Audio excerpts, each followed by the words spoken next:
Yo les envío una comunicación que quiero que refleja el pensamiento como Facultad de Medicina. Voy a tomarme un tiempo para leerla porque yo creo que es importante. Y después les voy a presentar algunos aspectos para que discutamos. Abro comillas: en caso de conflicto positivo, escribió el maestro de la pediatría latinoamericana Florencio Escardó, no puede caber mucha duda de que los deberes de la clase médica están mucho antes y muy por encima que los derechos del gremio médico, por naturales y legítimos que sean sus reclamos o situaciones. La posibilidad de que se llegue a fallecer un solo paciente por abandono médico descalifica moralmente la realización del paro sin importar la justificación que intente darse.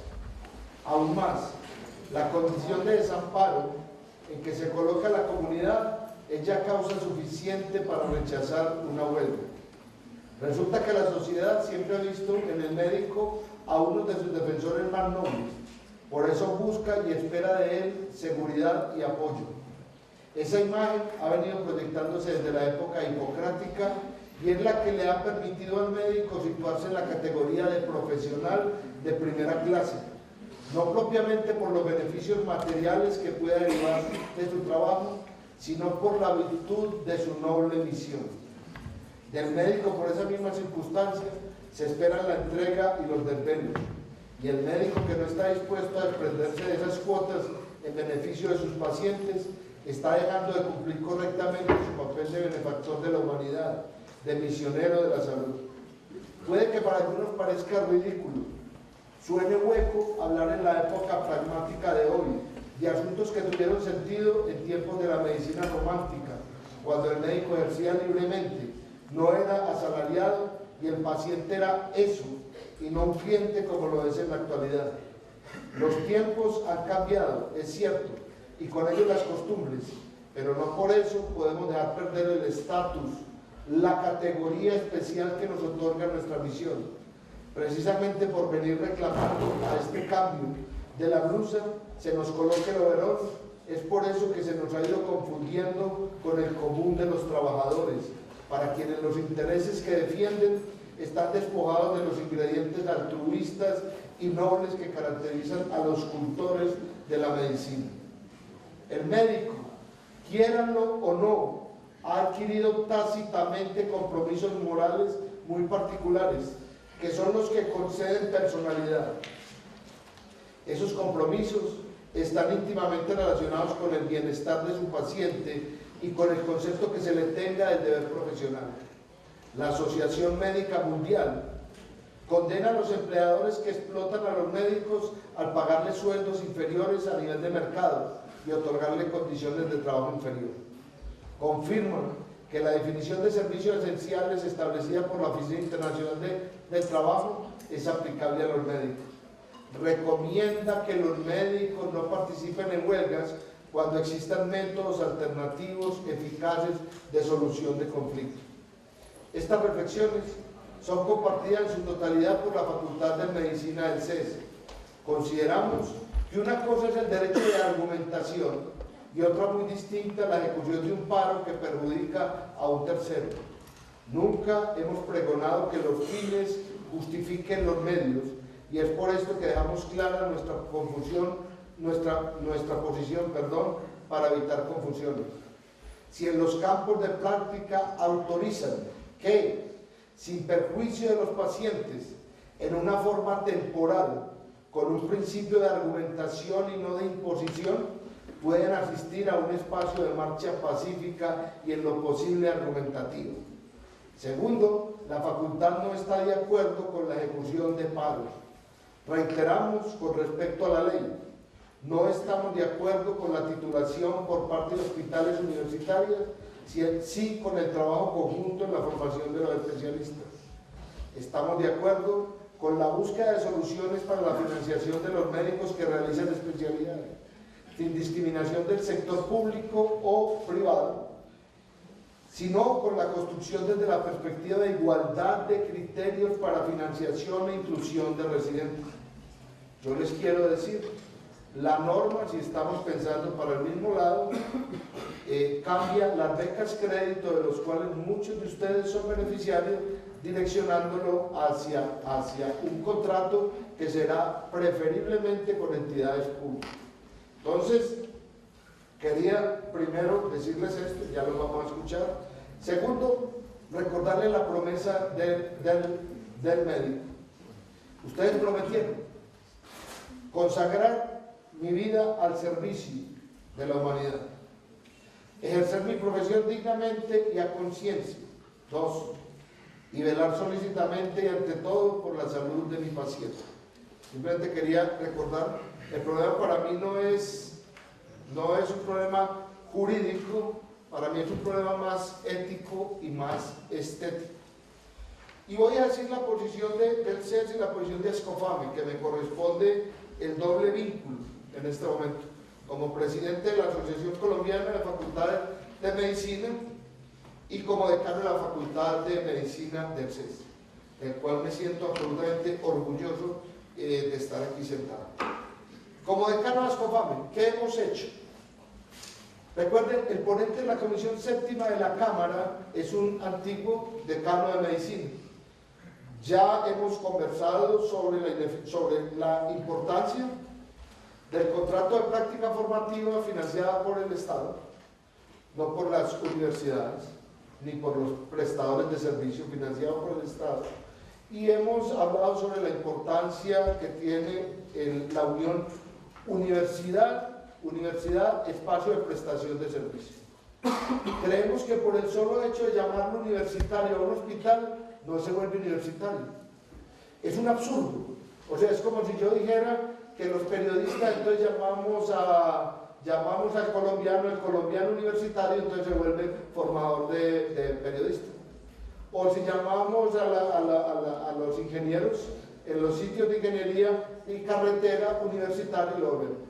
Creemos que la formación de un residente, la formación de un interno va más allá de habilidades y destrezas. Las habilidades y destrezas las puede conseguir inclusive una máquina. La pregunta es cómo desarrollar otras componentes, y entonces viene el artículo 44, hospital universitario. A mí me preguntaban, argumento, estuvimos en el Senado, yo estuve en el Senado presentando la argumentación. Recuerde que este capítulo 7 para mí es un absurdo, porque es una reforma laboral, es una reforma educativa y es una reforma en la salud. Y debemos, por los canales que existan, debemos hacer nuestra protesta, creo yo, es importante, pero el fin, y quiero insistir, el fin no justifica los medios. Muchos egresados inclusive me han llamado diciendo que si la filosofía del CES cambió, y la filosofía del CES no ha cambiado. La filosofía del CES desde que lo fundamos, y de que estuvimos como primeras promociones, la filosofía del CES sigue intacta tal cual. Lo segundo, calidad de programas. Les quiero decir, formación de residentes, problema de país, y lo estamos diciendo como Ascofame hace mucho tiempo y como facultades. Los requisitos que establecieron a nivel de Colombia para formar especialistas no los cumple ningún país del mundo. Ningún país del mundo. O sea que, conclusión, estamos disminuyendo el número de especialistas. Pero la salida no es formar especialistas en un hospital a 2 salarios mínimos, formarlos y ponerlos a trabajar. Recuerden que la norma les cambia el tipo de vinculación. Ustedes pasan de ser estudiantes, pasan a ser trabajadores con un contrato que se le habían inventado un médico, porque tiene una cosa rarísima que le llaman contratos de práctica formativa para residencia médica. Y el contrato, recuerden nomás que se acaba si se embaraza, termina el contrato, si se enferma, termina el contrato. Recuerden, y lo quiero leer textualmente, dice artículo 48, causales de suspensión de contrato: A, licencia de maternidad, o sea, no embarazarse. 2, licencia de paternidad, si usted quiere acompañar a la esposa, no puede. porque pierde el contrato. C, incapacidad debidamente certificada, es el artículo 48. Entonces yo les quería decir los programas. Ahora, si el problema es de formación de especialista, el CES, el doctor Ricardo Posada, jefe de posgrados clínicos, ha sido un pionero en abrir espacios para residentes. Nosotros los tenemos. Les voy a contar una anécdota. Para abrir un cupo para una residencia, que lo podemos hacer, nos pidieron un total de 36 requerimientos. Entonces uno dice, las cosas, uno puede decir que no quiero, lo pide el Ministerio de Salud. Recuerde, el hospital de Caldas, Antioquia, nos cerraron el campo de práctica porque no tenía un auditorio. Y entonces uno dice, y allá teníamos X y Y residentes. Entonces, por un lado, el problema de la formación de residentes no es ese. Y dos, yo quisiera, nosotros tenemos, yo no quiero mencionar nombres, tenemos una formación de ciertos especialistas con hospitales llamados universitarios, ¿ya? Porque tienen la acreditación. Tuvimos que sacar a los residentes de ese hospital porque no había docencia. Los residentes nos dieron absolutamente desesperados. Por favor, aquí no estamos recibiendo docencia. Estamos viendo todo tipo de lesiones, bueno, todo tipo de problemas X, pero nosotros no estamos teniendo ningún tipo de docencia. Entonces mi pregunta es, cuando ustedes nos exigen, nos dicen, bueno, pero ¿quién va a responder allá? Y si la exigencia, si yo soy un hospital universitario, ¿será que usted vea pacientes posiblemente 3 por hora? O si será el club de revistas. Hay un decreto que es el 1295, que tiene 11 estándares de calidad. Mi pregunta es si los hospitales van a cumplir, y me voy por el artículo 45 de los programas de formación de salud. Si le aplicamos a cualquier hospital universitario este criterio, ninguno va a pasar. Ahora me dicen, oye, ¿y por qué estamos haciendo el paro? Yo a veces me pregunto, porque en el fondo, ninguno va a pasar. Lo otro es la residencia médica. Piensen si no están siendo egoístas. Yo quiero que reflexionen esto. Yo quiero, y esto es de altruismo, si el único residente que existe es el MD, medio Dios, más que Dios, listo. Si el único es el MD, o existen otro tipo de residentes, pregunta, ¿será que las enfermerías cuando tengan no son residentes? ¿Será que en fisioterapia no son residentes? ¿Será que los odontólogos que hacen maxilofacial no son residentes?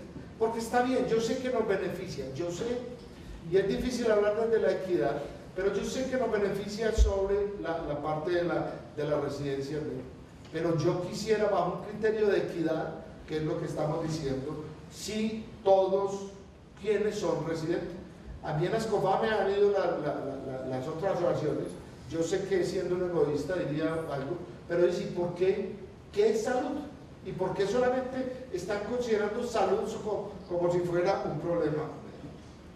Contrato, artículo 47, contrato de práctica formativa. No estamos en contra de los contratos de práctica formativa. La única pregunta, recuerden que ya hay una carta, estuvimos reunidos, perdón que ahora suspendí, con la ministra de Educación y el ministro de Salud, y el viceministro, el doctor Ruiz.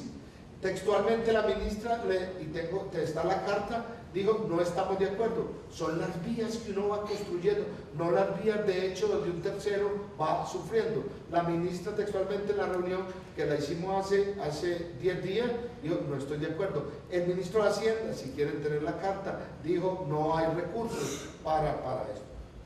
Ustedes me dicen, pero hay que defender el gremio, claro, pero es que muchas veces con lo que están pensando no le están haciendo mucho bien al gremio. Nos estamos igualando posiblemente a otros tipos de paros o de marcha. Lo otro es contrato de práctica formativa, estamos de acuerdo, estamos luchando por ello, lo presentamos, creemos que es importante, nuevas formas, pero yo nada más les quiero decir, quiero leerle este parágrafo del artículo 50, para que ustedes reflexionen. Los recursos destinados a financiar el programa de becas crédito establecido en el parágrafo 1, artículo 193 de la ley 100, se reorientarán de manera progresiva a la cofinanciación de los contratos de práctica formativa, prioritariamente con entidades públicas. Entonces yo digo, hombre, hemos luchado por las becas crédito, diciendo que el residente es uno, y me lo van a estratificar ahora entre residentes públicos y residentes privados. Entonces yo no quiero decir bajo la argumentación, si ustedes estarían de acuerdo que los discriminen y estarían de acuerdo a renunciar hacia algo que a algunos les llega, yo diría por ahí el 35% de los residentes, que es las becas crédito. Les quería decir por último, artículo 48, creo que sería peor porque hay las causales de suspensión de contrato y las causales de terminación de práctica formativa. ¿Por qué? Porque ya se las dije. Y lo otro es la cofinanciación, porque la cofinanciación solo se las quiero decir. Si usted me dice, y entonces pasó el proyecto y el CES está dispuesto a cofinanciar, yo le diría, claro que estamos dispuestos a cofinanciar. Díganme de dónde sacamos los recursos. Entonces me van a decir, bueno, estamos rotando en la clínica del CES en el Hospital General y vamos a cofinanciar el pagar al sostenimiento. Pues nos dice concretamente que uno deberá ser a través de los prestadores de servicio y a través de las universidades. Si a nosotros nos dicen, listo, estamos dispuestos, posiblemente habrá que estudiar esquemas de aumento de matrículas para poder financiar esa cofinanciación, o posiblemente le digo al Hospital General, vea, o al Metro Salud, de la deuda que usted tiene entre los 14 billones que le tiene deuda al ministerio, como no envío los recursos, entonces ayúdenos a cofinanciar el contrato. Conclusión para darle la palabra, que les quiero dar la palabra. 1, estamos con ustedes, o sea, estamos de acuerdo, estamos luchando. 2, no creemos, como les leí, que las vías de hecho sean las vías efectivas. El problema no es si es legal o no es legal. Tranquilo que eso nos toca a nosotros. El problema no es si es legal o ilegal, no se dejen meter en la discusión. La discusión es, ¿el problema es ético o no es ético? ¿El problema es ético o no es ético? ¿Estamos de acuerdo? O sea, si hay un problema en comunicaciones mañana, entonces que paren, que suspendan la televisión, que suspendan o si hay un problema en carretera, estamos bajo una cultura que nos está imponiendo, y yo creo que hay otros mecanismos de resolución de conflictos que no necesariamente son las vías de hecho. Entonces, yo le escribí al colombiano, yo les dije, pues no entiendo si está mencionando el CES, la pregunta es, ¿quién es el CES? Usted me dice, es que el CES somos todos, absolutamente de acuerdo, pero debemos hacer un proceso de concertación, creo yo que es lo más adecuado, porque a mí muchos hospitales ya me dijeron, si ustedes no mandan los residentes, pues olvídense del contrato docencia-servicio, porque es muy claro, los contratos de docencia-servicio, donde los residentes dicen, el CES se comprometió a tener, a través de unos acuerdos y a través de un decreto, que es el 2338, a tener un número de residentes. Puede que otros lo puedan hacer. Yo nada más les quiero decir, la reflexión como CES, a nosotros ya nos dijeron, en determinados hospitales, si aquí no vienen los residentes, damos por acabados los convenios de docencia-servicio. Ustedes verán, nosotros tenemos que velar por los que están ahora y a futuro, por la parte de los residentes. Le quiero dar la palabra al doctor Ricardo y después... Yo creo que hay un aspecto filosófico importante. Cuando el CES se fundó hace 33 años, se fundó por un grupo de médicos morfólogos, encargados de los pagos, privados, con el objetivo final de formar gente de alta calidad, pero que no tuviera pagos. O sea, eso no es de nosotros, no lo inventamos nosotros. Es la filosofía y el reglamento del CES desde su fundación. Aquí no puede haber pagos, eso es el reglamento y es la filosofía que tenemos. Lo otro, esta parte, la parte legal, la parte de cómo está el reglamento, si está bien hecho, si está bien escrito, si las sanciones son las adecuadas o no son las adecuadas. Todo lo que se ha dicho es distinto a lo que finalmente es la filosofía de la universidad.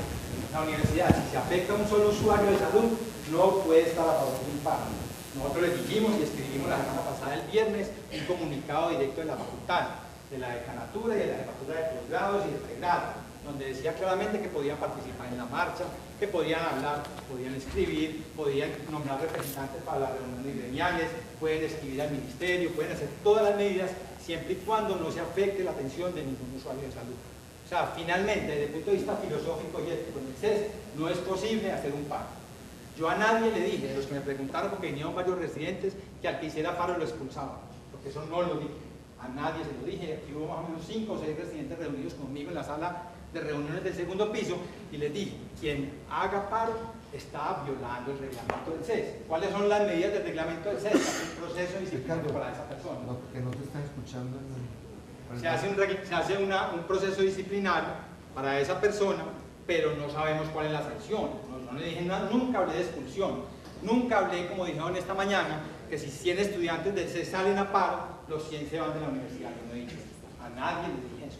Fui muy claro y les dije, el CES no puede permitir filosóficamente y por reglamento que haya un paro estudiantil de internos o de residentes. No puede haber.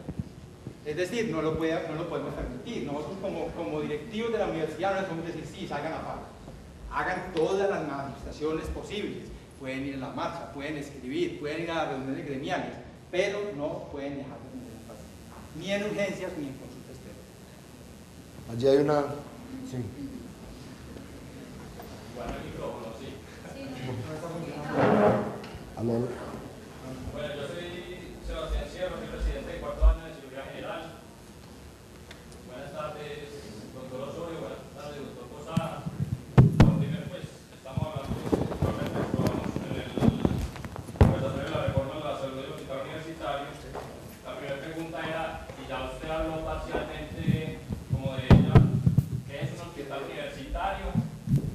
Y así como cuando fui estudiante de medicina, y me disculpa ser estudiantes pues, de las otras universidades, pero uno ve que el gremio médico hasta cierto punto se ve algo saturado.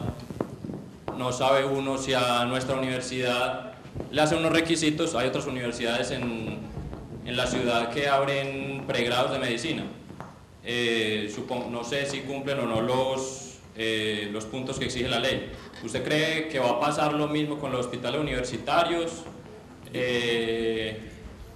¿Cuáles creería usted que, o por política, o porque usted menciona Metrosalud, cuando la ley, porque para uno como estudiante de medicina, que solo sabe medicina, es muy difícil leerla, cuando dice que pueden abrir posgrados los hospitales universitarios o los que el ministerio pues cumplen las características que el ministerio describa, pero no dice cuáles son, uno se imaginaría que en Medellín, por parte mía, diría que el San Vicente de Paúl, no sé si los otros hospitales tengan tanta docencia, tantas cosas que permitan abrir un hospital universitario. ¿Usted cómo cree que se va a manejar eso?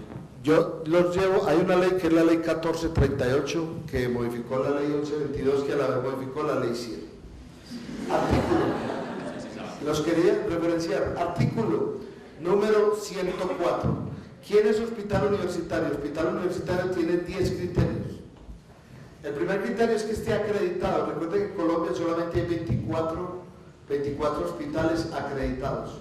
El segundo criterio, que es la unión entre una facultad acreditada y una universidad acreditada. ¿Ya? Tercero, recuerden por qué fue el problema de modificación de la ley 30. De la ley 30, yo voy a lanzar aquí una hipótesis. Cuando la ley 30, y me parece un argumento muy profundo, es que no deberían haber en educación entidades sin ánimo de lucro, con ánimo de lucro, perdón. Esta institución, CES, es una entidad sin ánimo de lucro. Les puedo decir, mirándolos de frente, usted me dice, el CES tiene recursos económicos positivos, y le digo, quedan recursos, pero todos los invertimos en educación, en la razón de ser. El CES no tiene dueños, el CES no le paga a los miembros del Consejo Superior de la Sala de Fundadores, el CES tiene algo misionario.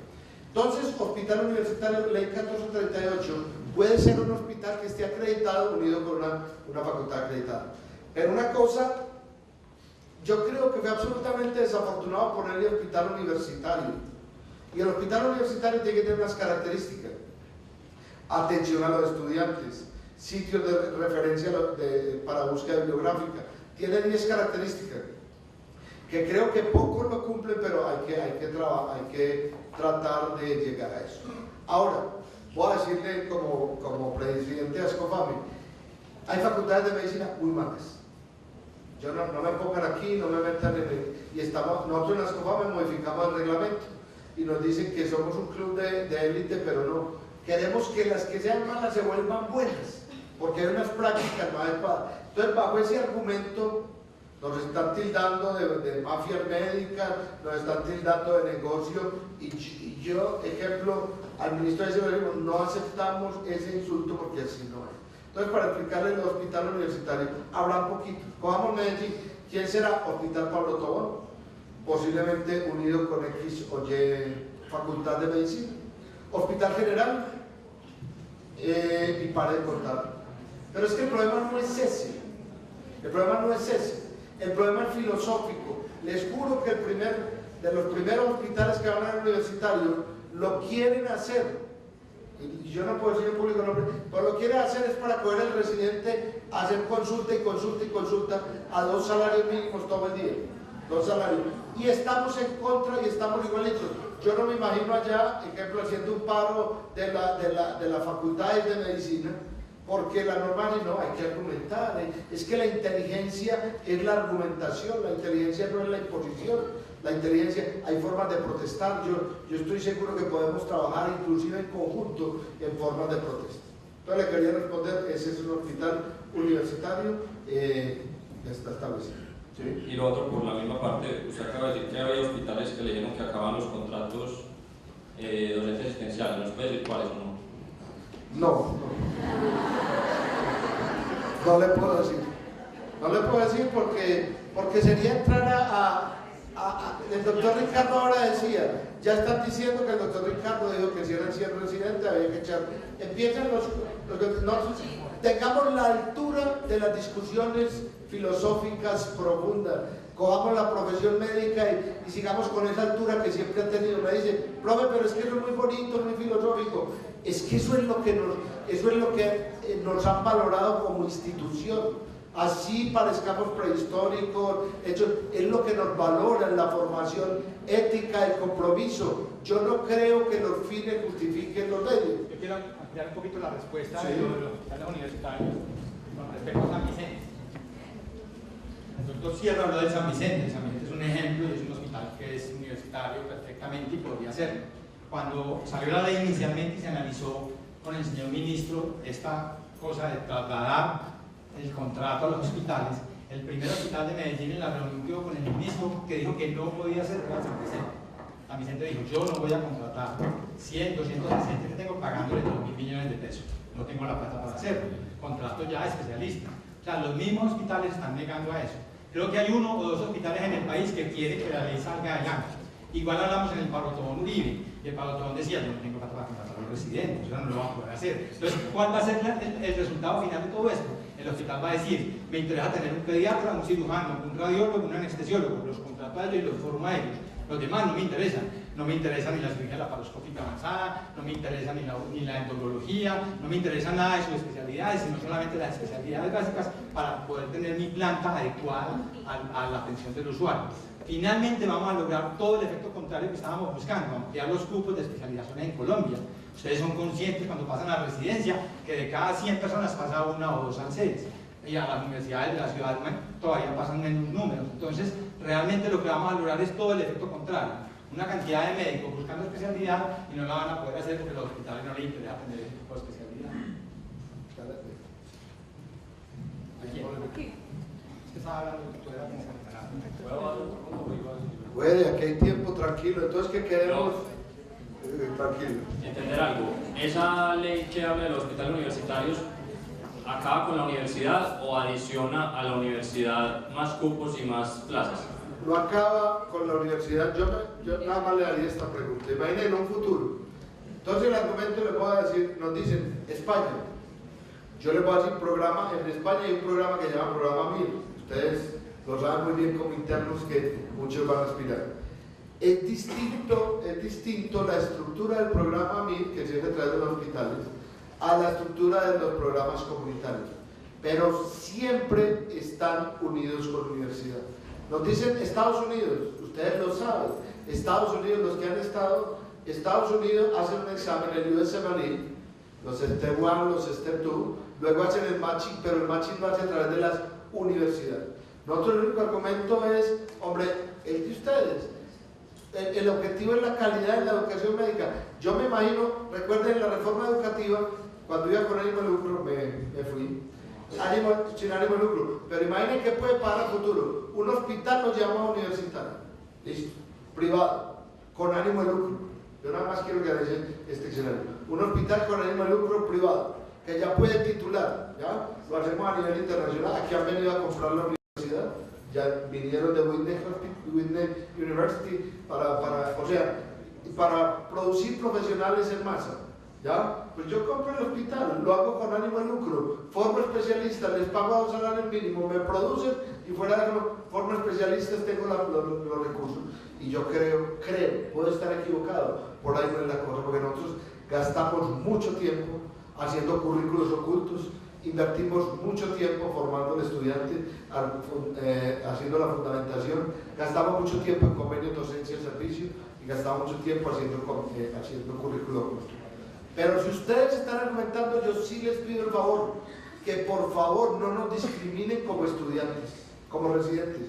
Porque yo no creo y no sé que haya residentes de universidades públicas y residentes de universidades privadas, porque no admito esa discriminación, porque nos pondrían de segunda y a otros de primera. O sea, que cuando hagan la discusión, por favor, relean el articulado, porque esta norma es muy de volver a un Estado centralista y muy desde lo público. Reflexión, el mundo va por alianzas pública-privada. El país hay tendencias, es que esto tiene más de fondo que de forma. El país hay tendencias de volver a estados tipo ALBA y no estados Alianza del Pacífico. Yo quiero que lo piensen, esto es más profundo de la cuenta. Más que decir A o B, es un planteamiento de Estado, es un planteamiento de qué es un residente, es otro planteamiento. Por eso decimos, hagamos las discusiones, pero no lo superficial, porque eso tiene mucho calado de fondo. Había otra persona, ¿sí? Doctor, hablando acerca de lo que tiene que ver con la masificación de la educación, no de la mejoría en calidad. No sé si al leer la reforma la leí mal, pero veía con preocupación cómo los hospitales que estén acreditados en alta calidad no tienen necesidad de solicitar permiso para multiplicar su número de residentes. ¿Es así? Si es así, doctor, ¿qué opinión tiene la universidad frente a eso? Lo que dice textualmente es el problema que hemos tenido nosotros. Miren, voy a decir la hipótesis nuestra, que no es la hipótesis del ministerio, y ahí sí no hablo como Ascofame, porque hay tendencias de la Ascofame diferentes. Nosotros creemos que una universidad debe ser la pionera y la impulsora de nuevas formas de conocimiento. A nivel de país solo quieren formar 4 especialidades. Por ahora digo que es más de fondo. Quieren formar internistas, pediatras, ginecobstetras. Lo otro no es admitido. Ejemplo, la cirugía laparoscópica es para nivel central, es una técnica. La cirugía ginecológica es una técnica, la endourología es una técnica, la endoneurología es una técnica. Discusión. Entonces cuando envían, nos dicen no es una técnica, solo concéntrense en la especialidad básica, Entonces nosotros les decimos, bueno, entonces ¿cómo formamos un reumatólogo? ¿Cómo formamos un laparoscopista? Bueno, hay discusiones.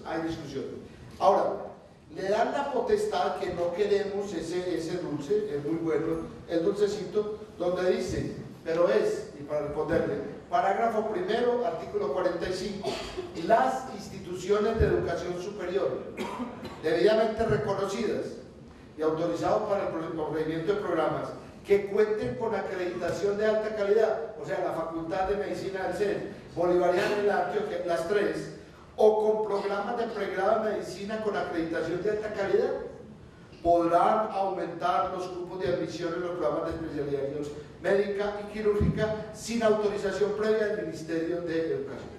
Eso es el dulce en la norma. Pero es que nosotros no queremos tanto dulce, nosotros queremos calidad en la formación. No dice hospital universitario, esa potestad es para las instituciones de educación superior, pero es que no queremos la otra vía. Si por la vía de ley 30 no, entonces metámonos a formar por la vía de ley. Decir, además, esta norma creo que será tumbada si llegase a pasar, porque es que es absurdo la forma de contratación. O sea, es una reforma laboral. Una reforma laboral. Ustedes, pero no es laboralmente. Y lo segundo es una reforma educativa. Y la ley 30 es una ley que tiene un carácter superior a esta ley. Porque recuerden que la discusión fue ley estatutaria, que es y esta es ley reglamentaria. Y recuerden que la ley 30 tiene un carácter superior a esta ley, y no digo más porque atrás los abogados me pueden criticar mucho. Bueno. Doctor, buenas tardes. Sí, adelante. Si este es el conversatorio de la reforma a la salud, yo le quería preguntar si le parece que esta reforma es ética.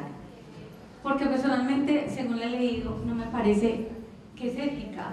Uno de los pedacitos pequeños que alcancé como a captar es que ellos tienen más posibilidades de autoevaluación, pero también que los gestores pueden llegar en un momento dado y pedirnos y solicitarnos las historias clínicas, y cualquier médico que haga revisiones solicitan y tenemos que entregársela sin la autorización del paciente, sin la fotocopia de la cédula. ¿Y en qué quedaría entonces el secreto profesional si ya nos están bloqueando por ese lado? Y segundo, la integración vertical, que quisiera que nos la ampliara un poco, porque ese es otro bemol que pienso yo que es una artífice ahí, que por ello están luchando estos muchachos. No es solo por el paro, y no estamos viniendo a hablar aquí seguramente de paro como tal, venimos a hablar es qué nos puede usted ampliar de esta reforma, si le parece ética o no, si le gusta o no, y sobre todo esa integración vertical donde los pacientes van a quedar a primer nivel y va a ser muy difícil, puesto que ellos tienen una EPS y una EPS de la misma, voy a decir entre comillas, marca. ¿Usted cree que van a dejar pasar a un paciente a segundo nivel a que llegue donde nosotros los especialistas? ¿O ellos van a restringir eso por gastos? Entonces, ¿qué opina usted si el médico de ahora no lucha por los pacientes? Porque usted dice, deme argumentos para saber por qué ustedes están preocupados. Estamos preocupados por eso, doctor. Porque la ética que nos enseñaron hace 30 años o más que yo terminé era primero luche por el paciente, pero también luche por la dignidad del médico. Y nos están mancillando desde todo punto de vista, nos están encajonando. Y si no luchamos, si no hablamos y si no tenemos apoyo de las universidades, ya apelamos a todo lo que fue las asociaciones, y las asociaciones se entraron, hicieron lo que llaman lobbying o lo como se llame, y no sirvió para nada. Dígame usted otras formas entonces de argumentación. Usted me dice, hay otras formas de conversar. ¿Cómo se puede lograr este cambio? Bueno, voy a responderle. Yo no puedo anarquizar las soluciones, porque me dice, dígame otra forma. Si hay otra forma, en La Habana hay una forma de argumentar y están discutiendo. Yo me dice, aquí hay otra forma, estamos haciendo la argumentación. Mañana habrá otra forma. Dígame otra forma, podemos ser ilusos. Habrá formas que es la forma argumentativa, pero voy en orden para sus preguntas. Primera pregunta que me hace y voy en absoluto orden. ¿Usted qué opina?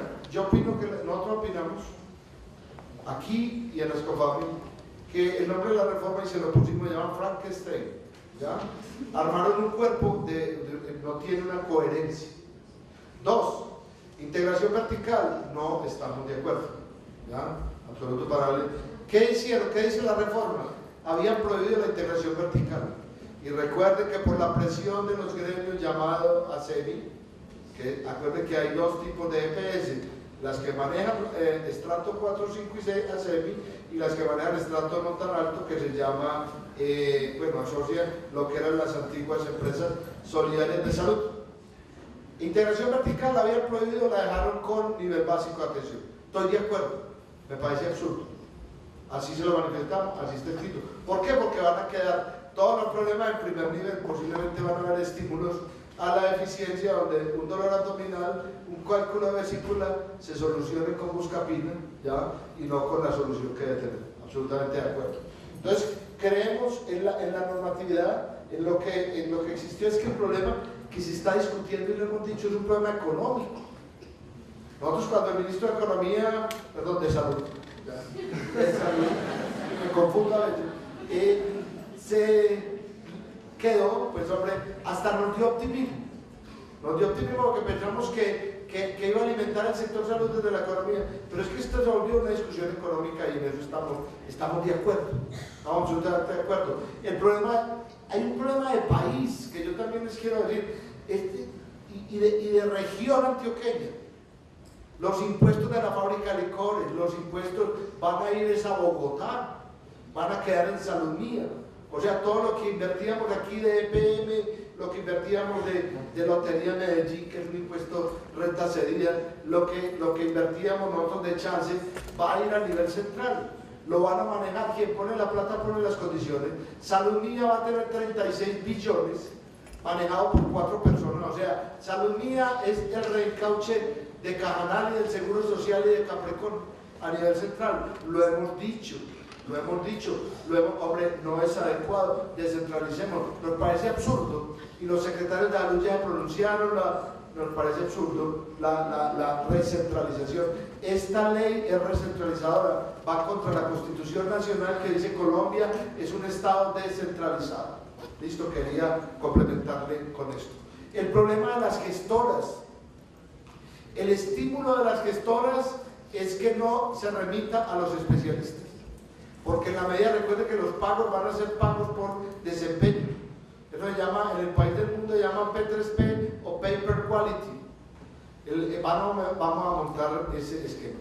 Lo que sí creo que es adecuado y nos toca mucho en la educación médica es que tenemos que volver al esquema de solución. Recuerden, ya ustedes, cuando los internos, un médico general ya ni puede dar un lado de oído. Y yo quiero, y se está tratando de que retomemos ese valor de medicina general que también es importante, y el complemento de los especialistas, que es absolutamente importante. El CESCRE en el esquema 80-15-5, 80% médico general, 15% especialista, 5%, voy a decirle, pero si no lo utiliza el término en Bogotá, subespecialista, o sea, segunda especialización. Y el problema es un problema de regiones. Nosotros en Antioquia no pagamos por los campos de práctica. Nosotros enviamos los docentes o contraprestados. Y nos están mirando como se ve en Bogotá. Voy a decir, el Hospital Simón Bolívar, Bogotá. Hay 7 facultades, las 7 pagan en el esquema entre el 50 al 70% de la matrícula. El hospital se sostiene con matrícula. Vieron como el problema de financiero es un problema de no pago de PS, entonces vamos a financiarnos vía matrícula. Entonces le quería decir, lo que digo comparto el 90% menos una cosa, las vías de hecho. Entonces hagámonos sentir, nos podemos hacer sentir, nos podemos reunir, nos podemos hacer sentir, pero yo no creo, un paciente, yo pongo un ejemplo, me van a decir que no, ustedes están rotando por cirugía, mañana hay cirugía de un paciente de Fredonia de Caucasia que la EPS le autorizó la cirugía y venía esperando hace 6 meses. Ustedes quieran o no, nosotros dicen que los residentes y los internos sobran, todos los hospitales nos dicen, pero vaya que falte un interno o residente, se cancela la cirugía, así de chico. Entonces es justo que un paciente que viene programado hace 6 meses de una zona rural, le cancelen la cirugía porque ustedes queremos hacer un argumento a la fuerza para que nos escuchen. Nosotros creemos que no. Sí, allá, sí, 1, 2, 3, bueno, ya tiene el micrófono, después 2 y 3, sí. Buenas tardes, doctor Julián Osorio, buenas tardes, doctor Ricardo Posada y demás directivas de la universidad. Soy Víctor Torres, presidente de Radiología de segundo año. La Universidad CES es un compromiso con la excelencia, un compromiso con el pueblo, un compromiso con su familia y mi familia. La responsabilidad del médico con lo social. Todos en Colombia somos unos guerreros, pues conocemos cómo es el vivir diario de nuestro país. La única libertad de la que disponemos los guerreros consiste en su propia conducta impecable. Somos impecables en nuestros actos y por eso solicitamos que los honorables parlamentarios y dignatarios de la nación se refieran a nosotros y utilicen el lenguaje y respeto acorde a su posición y formación. En una democracia, el pueblo es el principal objetivo. Educar al pueblo es el mejor instrumento. Este es un momento histórico donde podemos transformar el pensamiento social. Por eso nosotros proponemos un mecanismo de resolución de conflicto propuesto por el grupo de residentes de la universidad, donde proponemos educar a todos, docentes, población estudiantil y todos los ciudadanos que deseen estar informados y educados sobre esta reforma. Todos los grupos siempre en un conflicto golpean y afectan al pueblo de una u otra forma. Vuelvo y digo, este es un momento histórico para transformar el pensamiento social, donde sea el pueblo quien exija una excelencia académica. Proteger al paciente y su intimidad hace parte del deber ser del médico, y responsabilidad del médico es educarnos en esta reforma que la mayoría de todos, como previamente había mencionado el señor decano, en algunos momentos nos consideramos ignorantes frente al tema. Por eso estábamos proponiendo que se pudieran existir unos momentos de capacitación asistencial, donde pudiéramos estar realmente informados sobre esta reforma, donde pueda asistir cualquier persona, sea del gremio de la salud, de la sociedad, o cualquier persona que quiera conocer la verdad sobre la reforma, y no hablar tantos en unos términos, entre comillas, de desconocimiento de la misma.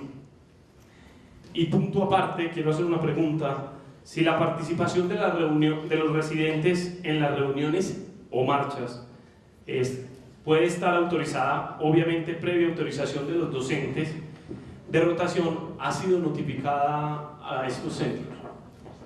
Quiero responderle con algo. La mujer del César no solamente debe ser honesta, sino parecerlo. Y quiero decirle con esto que educar al pueblo, usted lo dice, es lo mejor. La educación es el ejemplo. Nos están viendo como futuros especialistas, y yo comparto lo que usted dice: eduquemos al pueblo con el ejemplo. Eduquemos el ejemplo de altura, de ética, de... Listo. Y comparto lo que dice. Lo segundo, los momentos de capacitación. Compartimos, creemos un espacio, yo diría, podría ser muy virtual, recuerden, estamos en el mundo virtual para ustedes. O real, bueno, si quieren lo creamos real, no hay ningún problema. El hecho es que vengan, listo, no hay ningún problema, y lo creamos para que hablemos sobre el proyecto de reforma. Lo hacemos aquí, está el auditorio, y creamos un espacio, ahí le damos la iniciativa que planteo. Y lo tercero, que los campos de práctica, ¿saben? Siempre y cuando no se trastornen. El CES no le va a decir, un residente se trastorna la prestación de servicio y va a ir a la marcha. No, que quede claro. Si los autoriza, pueden ir. Si no los autoriza, no pueden ir. Esto lo digo yo, no pueden ir. Así de sencillo. Ustedes verán la decisión que toman. No pueden ir, y paro no hay. El CES no está. El CES como facultad de medicina no hay paro. El CES se fundó por una filosofía donde en ese tiempo, cuando se lograron manipular las masas, los paros abundaban. Y por eso fundó. No vamos a volver a eso. No, pero el comunicado que se les envió a ustedes, a los residentes y a los internos que también se envió a los campos de práctica. O sea, lo mismo que decía ahí: pueden participar en la marcha, pueden participar con unos representantes en las reuniones gremiales, pueden escribir, pueden hablar, no pueden participar en un paro. Eso se mandó tanto a ustedes como residentes e internos, como a todos los campos de práctica. Ya se les mandó a todos. Sí. Buenas tardes, yo soy Pablo Sierra, residente de segundo año de urología. Quiero comenzar mi intervención con un tuit que puso el expresidente del Congreso, Armando Benedetti, el 16 de octubre. Él puso: aquí estoy con el ministro de Salud, Alejandro Gaviria, confirmamos que se acaban las mafias de las juntas médicas para las especializaciones. Pienso que la Universidad CES debería expresar su inconformismo con una exposición de estas pues tan desafortunada, y más en un medio público. Nos toca directamente a nosotros como universidad, ustedes como directivas y nosotros como residentes. Cuando escuchaba la introducción que hizo el doctor Osorio y el doctor Posada, me quedaba la sensación de que ustedes pensaban que nosotros veníamos acá a decir que íbamos a parar actividades y que íbamos a hacer un paro. Quiero que quede muy claro que esa nunca ha sido la posición de nosotros como residentes, y desde el viernes en la reunión con ANIR quedamos en que íbamos a venir a una reunión con ustedes, primero porque pensamos que son muy importantes en la universidad y nos importa la opinión de ustedes.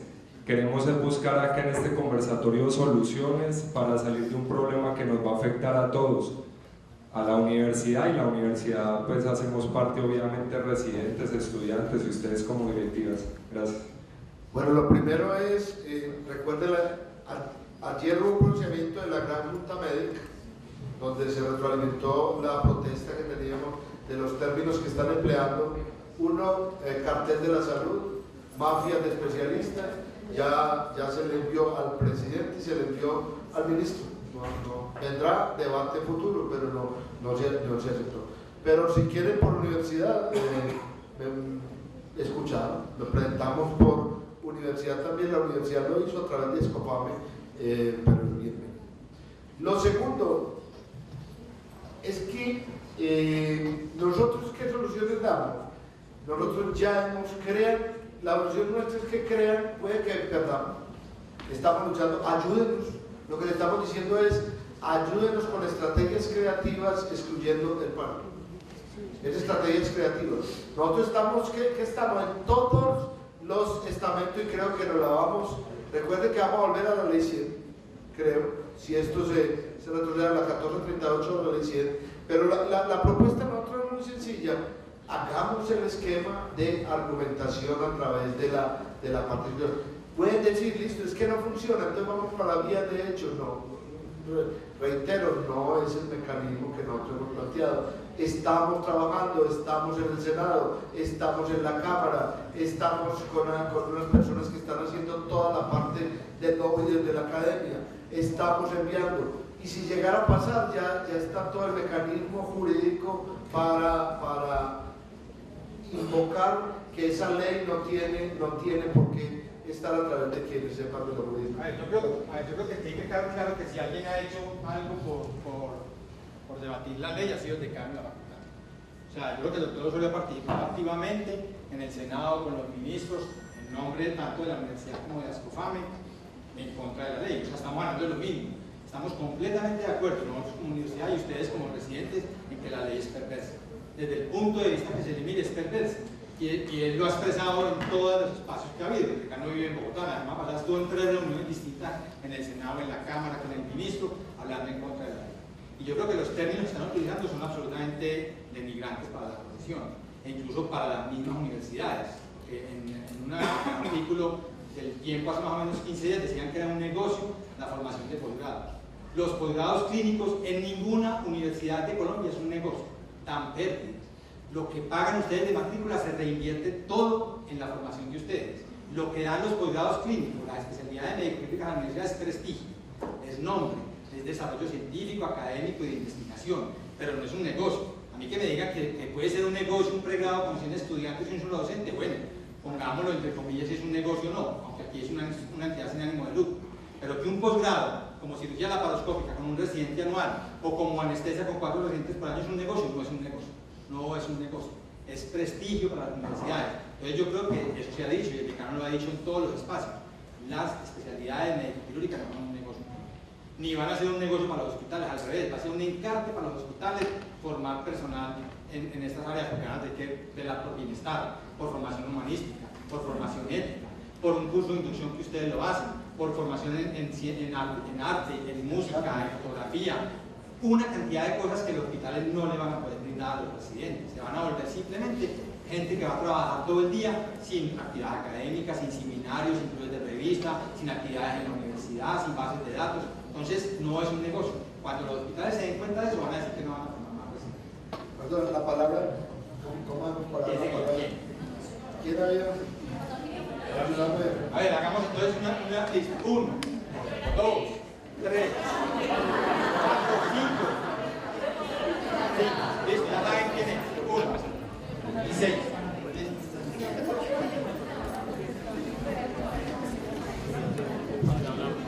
Señor decano, buenas tardes, mi nombre es Santiago Jaramillo, soy residente de 3er año de anestesia. Su intervención, más que respuestas que vine a buscar, me ha dejado con más dudas. no sé si... Yo sé que el punto de vista de la universidad es defendiendo la parte de la reforma que se encarga de la formación. Yo pues un punto de vista que tengo, qué pena. Yo creo que el fondo de la reforma o el fondo de lo que va a afectar es a todo el pueblo colombiano, que por sí está muy mal informado, está desinformado, y creo que por eso estamos con cierta falta de apoyo ante los demás gremios que creen que estamos defendiendo solamente una disminución en los sueldos. Y lo he visto reflejado preguntándole a la gente en común: hey, vamos para un paro, hey, estamos ante una crisis en salud, y me dicen: es que ustedes están defendiendo es que se le van a bajar los sueldos. La gente no se da cuenta que probablemente lo que van a afectar es sus derechos de acceder a la salud. Ese paciente que usted dijo que viene de Fredonia o de Caucasia a una cirugía y que probablemente nunca más se va a volver a hacer, o se va a demorar 6 meses más para hacer, o probablemente el paciente se va a complicar porque nosotros no estemos en el quirófano o en las salas o en urgencia. Ese paciente probablemente llegó ahí ante una tutela, o llegó ahí ante un CTC, o llegó ahí ante algunas medidas que tenemos actualmente y que probablemente nos van a tumbar con la reforma. Digo que hay desconocimiento de la reforma en sí, tanto por parte de nosotros, que le hemos leído total o parcialmente y no le entendemos del todo, como por parte del pueblo en común, del pueblo general, de la persona a pie. Ellos no lo entienden y no saben qué profundidad tiene. Yo digo que usted me dice: bueno, las medidas de hecho no están, las medidas de hecho no están respaldadas por la universidad, pero ¿y qué vamos a hacer nosotros? Si esta semana se va a votar y probablemente en 8 días o 15 días se va a firmar, ¿qué vamos a hacer? Este gobierno, la única forma que tiene para tumbarle sus cambios monstruosos que hace, como hemos visto con la reforma en la justicia y como probablemente con los campesinos, son vías de hecho, y no las estoy justificando. Me parecen absurdas, me parecen burdas, y me parece que finalmente es la única vía que nos dejan. Usted dice: bueno, y si perdimos, perdimos, pero es que si perdimos, es que nos murió un marrano, doctor. Pues, si perdimos, es que ya hay una cosa que va muy adelante, y volverla a cambiar es volver a llevar una ley por todos los trámites que trae la burocracia del Senado y de las diferentes cámaras, y volverla a llevar con una fuerza que probablemente no tenemos o no hemos hecho sentir. Yo nada más... Por último quería pues, aclararle que yo creo que lo que menos nos conviene que hagamos un paro es a nosotros mismos, porque nos atrasamos, probablemente nos va a costar plata, probablemente nos va a alterar nuestra formación, y finalmente, bien o mal, un hospital hablo desde mi campo en anestesia, pues yo esté o no esté, la anestesia se va a dar. Probablemente les va a quedar más difícil a los profesores, y probablemente se les va a tocar trabajar hasta más tarde, y en parte sería el objetivo de la protesta, ¿cierto? En parte sería el objetivo del paro, sería forzar a que los profesores y a los que ya en verdad están trabajando protesten, pero es que ellos están muy cómodos sentados diciendo: no, vaya, yo estoy proteste, que a usted a ver si lo oye, nosotros somos el ariete, la punta de la flecha, y ellos están atrás sentados esperando a que lo que nosotros vamos a hacer sí salga. Me quedo muy triste y quedo con más dudas que respuestas, vuelvo a decir. Gracias. Bueno, me da tristeza que quede con más dudas y que quede con esa sensación. Nosotros hemos luchado en todos los espacios que hemos podido, y no solamente con la parte de educación. Hemos planteado la inconveniencia de salud mía, hemos planteado la inconveniencia de gestoras de salud. Nosotros, el CESA, pregonamos por un sistema de protección social que trabaja a través del manejo social del riesgo. Pero si me meto en esto a darle la argumentación, perdemos el norte. Yo no me imagino, por ejemplo, aquí una reunión del ejército y porque haya fuero militar o no, entonces entremos en paro para que haya fuero o no militar. Pues, diría, y entonces los otros que están afectados, entonces entró el ejército. En otro porque hay libertad de comunicación, entonces hay un problema de restricción de libertad de comunicaciones y el proyecto de ley va en contra porque sigue el espíritu bolivariano, entonces entremos en paro. Entonces todos vamos a entrar. Estamos, se lo dijimos claramente. Mire, voy a decirles, la semana pasada estuvimos Barranquilla, reunimos todas las facultades, Cali reunimos todas las facultades, Bucaramanga reunimos todas las facultades, reunimos todas las facultades del país presentando esta argumentación para que los decanos a su vez retroalimentaran eso. Estuvimos en todas las citaciones que nos hicieron, haciendo fila para entrar al Senado, para presentar nuestra argumentación, allá la presentamos. Creemos, con el ataque que le han hecho a la profesión médica, ahí estamos. Detrás de eso, usted me dice, el CES está planteando mecanismos de protección social. Creemos en el sistema de seguridad social, no en el sistema de asistencia pública. Creemos que es importante, lo que ha fallado es el control, no tanto la norma. Es que queda un problema más cultural que de normatividad. Y entonces, eso es lo que hemos pregonado. Si quieren, ya Víctor nos dijo, esperemos que asistan. Todo lo que es, creemos un momento de reflexión sobre esto, pero es que este momento de reflexión, que hay ahora, es sobre el mañana. Cuando digo mañana, 10 AM, y sobre el después del mañana. Y entonces me dice, ustedes verán la decisión que toman, nosotros veremos la decisión que toman. ¿Quién es todo? Tanto ustedes como nosotros. A nosotros, ¿qué nos respondió? A mí como decano, al jefe de posgrados, al jefe de pregrado, ¿qué le correspondió cuando se posesionó en esta institución? Hacer cumplir el reglamento, que puede ser fascista, depende cómo se vea, macartista, lo que quiera, pero ese es nuestro compromiso. El CES tiene su impronta, el CES tiene su compromiso, otros pueden ver el mundo distinto, y bienvenido ese pensamiento. Sí, adelante, ¿quién? Sí, adelante. Tematizamos un tema, doctor. Nosotros entendemos que esta ley afecta a todos los empleados del sector salud y también a todos los colombianos, y eso nos queda pues como muy claro.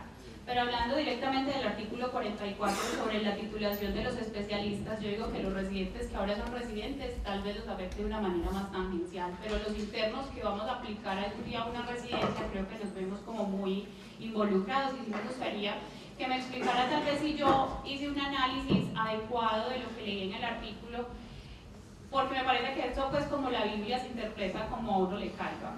Entonces, las instituciones de educación superior pueden seguir titulando especialistas, los hospitales universitarios pueden, y el convenio entre educación superior y hospitales universitarios puede también, que no me parece que sea lógico, porque si ya un hospital va a poder titular el médico, posiblemente no se vaya a querer, sería ideal, pero posiblemente no.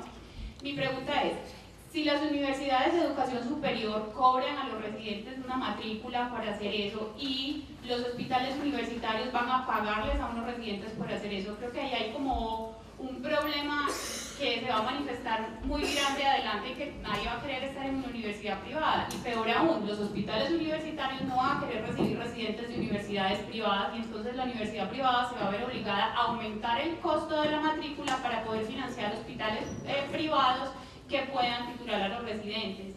Y viéndolo así, esta ley sí sería como una forma de desinteresar a las instituciones de educación superior de seguir prestando el servicio de residencia. Usted lo entendió muy bien. Perfecto. ¿Cuál es el planteamiento del país? ¿Hacemos alianza? ¿El sector privado participa en la educación superior o la educación superior es pública al 100%? Lo entendió más bien de la cuenta. Doctor, hay otra cosa. Entonces, teniendo cosas en cuenta, siempre hay como, yo no he leído ninguna parte de la ley, no lo pude encontrar, la parte de la reducción de los salarios de los especialistas. Mire, y no sé si eso es... Está y no está ahí. ¿Dónde está? En las facultades extraordinarias que le dan al presidente para reestructurar. Y en un proyecto que hay, que no es le están dando un tope a los residentes y un tope, perdón, a los especialistas y un tope para médicos generales. Que lo que ustedes dicen es cierto y estamos luchando. Doctor, entonces lo último que queda, yo entiendo que la ley ya la aprobó el Congreso, o sea, ¿qué queda No, para la aprobó el Senado, el Congreso es Senado y Cámara. La aprobó Comisión Séptima, ahora va a Cámara. El ponente es un exdecano que estaba en las Comames, del cual ya hablamos, es un ponente, el ponente. Entonces sigue la ponencia en la Cámara, que esperamos que nuestros argumentos, y así lo creo con el 95%, imperen. Si la Cámara dice que no, el proyecto tendrá que reestudiarse a través de comisiones conjuntas. Es un manejo político. ¿Uno qué puede hacer? Si por ellos votaron, pero ahora piensen para las próximas elecciones, por favor, ¿por qué van a votar? Lo que dice ella es totalmente cierto. Eso va a desestimular por completo las universidades para formar gente, sobre todo las universidades privadas. Va a haber un examen único nacional, supuestamente según la ley de residencias, y la gente va a escoger el orden. Lógicamente, la mayoría de las personas va a decir: yo me voy para allá que me paguen. Entonces, las universidades privadas van a quedar en último lugar para que los rezagos que no pasaron a esos que les van a pagar se vayan para las universidades privadas. Entonces, eso es un desestímulo absoluto para la formación por la universidad. Tercero, ¿tienen algo cuarto que le dije? Yo soy Carolina Guerra, yo soy residente de tercer año de neurología del CES. Cuando hablamos en la asamblea el viernes con la gente de la UPB y la UDA, un porcentaje muy importante de los residentes del CES nos abstuvimos de votar frente a la decisión de paro escalonado versus paro indefinido. Hubo otro porcentaje de residentes que lo hicieron, pero una vez yo expuse la posición de la universidad, había quedado claro que nosotros pues no podíamos entrar a paro y realmente para nosotros y por nuestros estatutos no era viable el paro. Yo pienso que hay otra cosa que es más importante discutir, nos estamos quedando solamente en lo que nos compete a nosotros y nosotros tenemos un deber mucho más grande con esta sociedad. Yo creo que si nosotros queremos tener unas medidas de impacto creativas, probablemente para algunos sea el paro, pero yo pienso que lo más importante es involucrar a la población civil, y lo dije el viernes. Lo más importante es educar a la gente que no tiene ni idea de qué es la reforma de salud, y hablo por ejemplos tan cercanos como mi mamá. Mi mamá es una mujer que tiene sus hijos médicos, su exmarido médico, sus hermanos médicos, no tiene ni idea qué va a pasar. Entonces yo creo que si hasta gente que pertenece, digamos, a unos estratos sociales en los que hay algo más de capacidad de entendimiento y no tanto de déficit cognitivo, pues uno podría empezar a educar al resto de la gente. Me explico, si nosotros no vamos a ir a paro, si vamos a seguir en nuestras funciones asistenciales, lo que vamos a hacer es educar a nuestros pacientes, preguntarle a los pacientes: ¿usted sabe qué es la reforma de salud? ¿Usted sabe qué se van a someter? ¿Usted sabe qué va a pasar con su EPS? ¿Usted sabe qué va a pasar con sus medicamentos? ¿Usted sabe a qué tiene derecho, a qué no tiene derecho? Nosotros podemos hacer cosas como salir media hora de la consulta y hablarle a la gente que está en esas salas de espera, hablarle a las personas que van a la hora de la visita, a las unidades de cuidado intensivo, a la gente que está en los servicios de urgencias, porque finalmente el eco de la negación de la reforma se va a lograr en tanto la población civil, que se va a ver muy afectada, se involucre en ella. ¿Por qué? Porque para el resto de la gente nosotros somos una gente, unos doctores ricos que montamos en Audi, todos tenemos smartphones y no nos importa lo que esté pasando con el resto de la gente. Entonces, en la medida en que nosotros dejemos de ser los villanos para ellos y nos vamos a sus aliados, es que vamos a tener éxito en nuestras propuestas y en nuestras protestas de mañana en la marcha. No podemos dar papaya. El primer paciente que se muere, se nos viene abajo todo por lo que hemos luchado en estos días. Entonces, eso es como un llamado pues, como a la reflexión. Esa sería la medida creativa, no sé si es muy creativa, muy pendeja, lo que sea, pero es la medida que yo pienso en la que podemos impactar nosotros.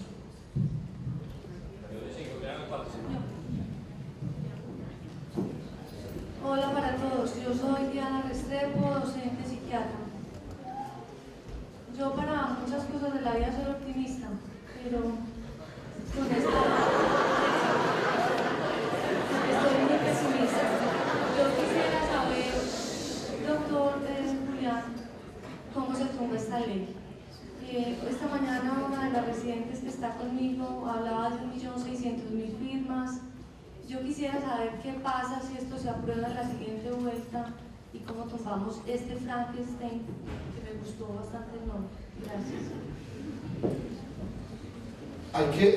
Uno es la parte jurídica y los expertos, pues no tengo conocimiento, pero se está trabajando, inclusive ya hay un pronunciamiento de los abogados de una universidad donde dice que uno, el análisis jurídico de los que saben, nosotros yo no sé, saben sobre la hermosa profesión del derecho.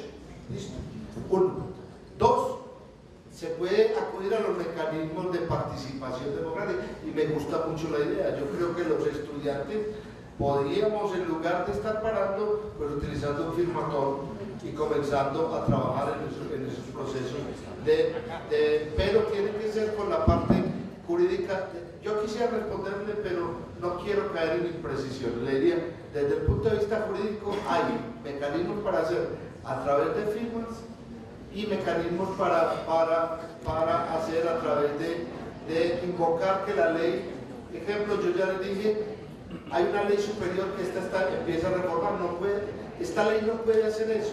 Y si llegase a pasar, yo sí soy, bueno, de pronto estoy equivocado, creo que la Cámara va a ser donde se va a parar la ley y tenemos que seguir haciendo bulla, seguir haciendo, y no es el mecanismo de paro, sino seguir haciendo. Todos tenemos familia, todos tenemos conocidos, y me fascina que la primera vez que el auditorio está lleno para hablar del tema de salud pública, primera vez en la historia. Y primera vez que no se duermen, todos se rieron en la clase. Bueno, eso lo recuerdo. Entonces, la pregunta es bien interesante y retomemos. Me gusta la idea, ojalá, digamos, bueno, vamos a empezar a una firma, no sé, vamos a explorar los mecanismos jurídicos para eso. Sí. Nuevamente, doctor, no, para qué pena. Yo soy Sebastián Sierra, residente de cirugía. Primero voy a hacer unas aclaraciones, después unas propuestas que nosotros traíamos, o medio mencionarlas y finalmente unas preguntas. Lo primero, nos habíamos reunido y no es ajeno a nadie, ustedes lo conocían, el viernes no fue una reunión de la ANIR, fue una reunión de los residentes e internos de Antioquia. Se tomó una decisión por parte de todo el grupo y aclaro, amplió lo que dijo Carolina Guerra, la Universidad CES, a quienes representamos y nos sentimos pues orgullosos de esto. No entramos, primero aclarar el término paro, no, los que están en paro no están en paro, están en una asamblea indefinida, parar es no hacer nada. Los que están en la asamblea, aquí veo una, pero son incontables los números de residentes de las otras universidades que están en esto, y si no están en esto es porque están ocupados en algo que tiene que ver directamente con la reforma, no están en las casas pues descansando. Ellos lo hacen porque creen que el gobierno no escucha al pueblo cuando no hay presión, y lo primero para presionar en este momento lo que se presenta es la marcha del día de mañana, lo cual para todos se está trabajando. Como universidad, y usted lo acaba de decir, estamos más unidos que nunca, ni siquiera pues en las inducciones de residentes, en tanto tiempo que hemos estado. Ahorita estuvimos reunidos los residentes, si por favor pueden levantar la mano los residentes que nos reunimos ahorita, por quien estoy hablando, que no soy yo. Nos reunimos, doctor, y pensamos que usted nos propone creatividad, la cual nosotros también queremos. Estamos de acuerdo en que debemos argumentar de manera creativa, porque el Congreso, y no solo ellos, sino los políticos no entienden, nosotros no lo entendemos. Sin embargo, para eso necesitamos tiempo. Nosotros somos residentes, estamos comprometidos con la excelencia, lo dijo Víctor ahorita. Una residencia implica tiempo completo, no tenemos casi tiempo para las novias, para las familias, mucho menos para descansar, ahora mucho menos para una firmatón. Me parece increíble, de buena la propuesta que dicen, la pregunta que hizo la doctora psiquiatra, y si esa es una de las maneras que usted cree que se puede derogar esta ley, tumbar la ley, nosotros teníamos propuestas que pensamos, este no es el espacio para hacérselas directamente. Queremos primero como grupo de residentes tener un espacio para hablar con ustedes, que saben, pues no es necesario que en público, ustedes son muy abiertos a todo esto siempre, pero se lo estamos pidiendo aquí en este momento a nombre de todos los residentes, porque creemos que lo que tenemos propuesto debe ser algo que se debe iniciar de forma inmediata y que sea continuo, no es simplemente un aula virtual como usted lo decía ahorita y vio la reacción del público, porque eso es algo que se pierde, se disemina y no, pues la gente no lo acoge. Entonces me parece que es fundamental que sea algo inmediato y continuo.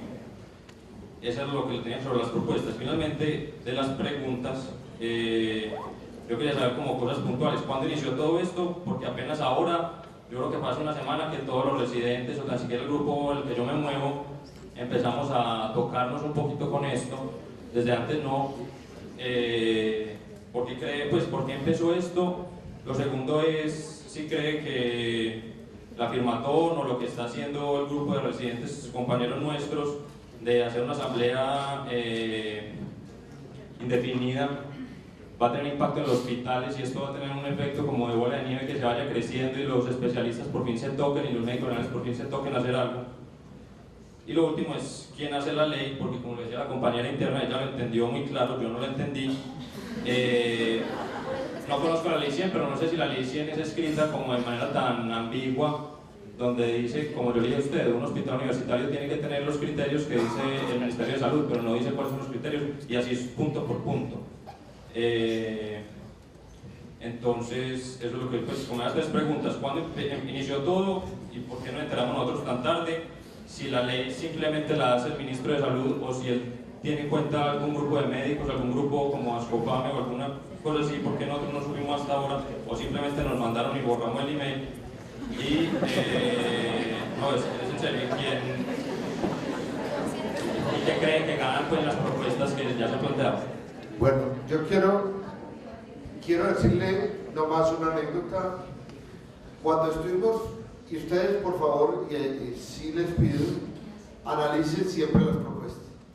O sea, yo insisto, si se van a unificar como residentes, es el mismo trato como residentes.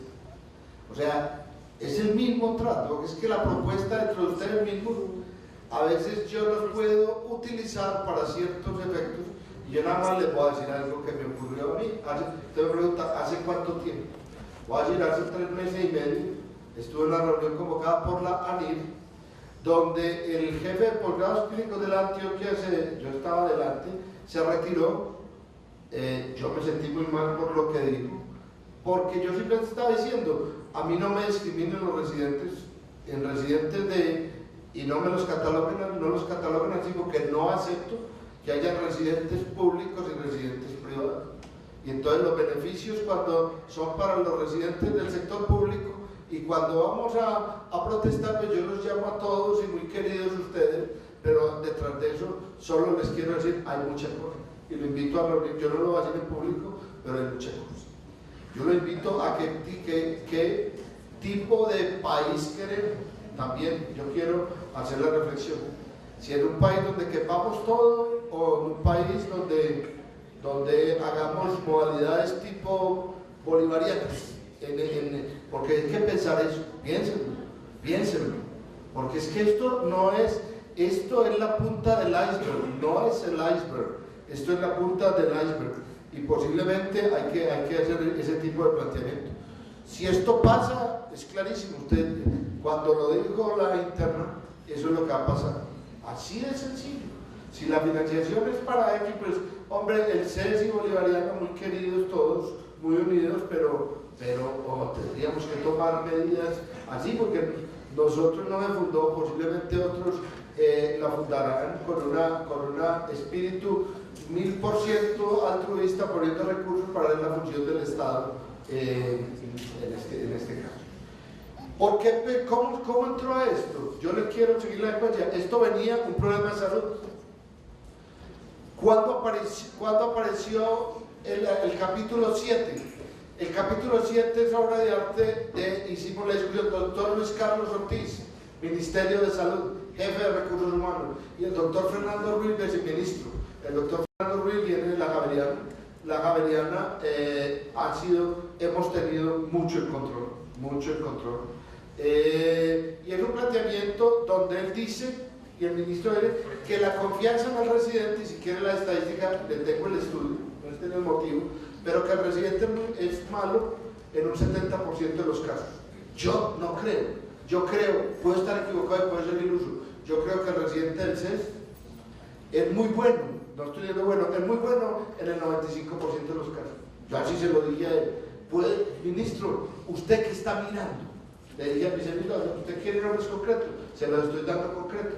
Y al doctor, en la reunión donde retiró el jefe de posgrado de la Universidad de Antioquia, que yo le dije que no me estigmatizaran los residentes del CES, fue en el hospital, ¿a usted le gusta concreto? Hospital San Vicente de Paúl, clínica infantil, auditorio, 4º piso. Yo estaba asustado, muy asustado, porque el argumento, yo no quisiera sentar en ese momento, el argumento, si ustedes estuvieran allá como estudiantes del CES, allá sentados, yo estaba solo defendiendo un planteamiento donde decía, es que la beca es crédito, tienen tanto derecho el sector público como el sector privado. ¿Por qué? Porque son residentes.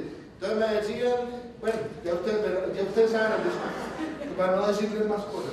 Ahora, ¿cómo surgió? Surgió porque en una ley de salud les dio por reformar la ley 30.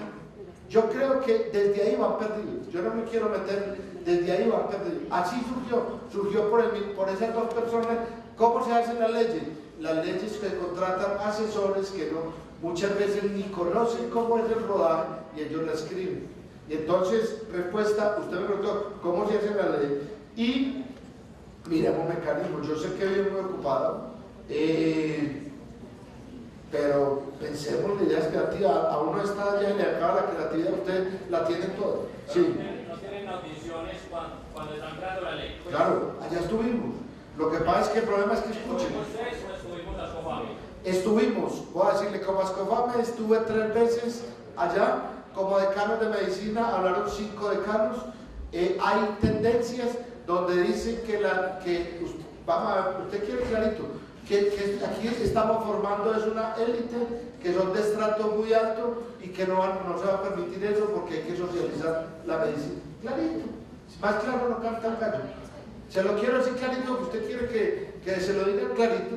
Así fue, así lo escuché allá, que no hay derecho que universidades privadas se lucren del dinero del pueblo. Y yo creo que nosotros estamos haciendo una labor educativa interesante y yo no comparto eso. Usted quiere que yo no comparto. Posiblemente lo llamarán cuando se necesite, pero hay unas tendencias grandes en ese aspecto. Sí, aquí había, a ver, si le dan la palabra.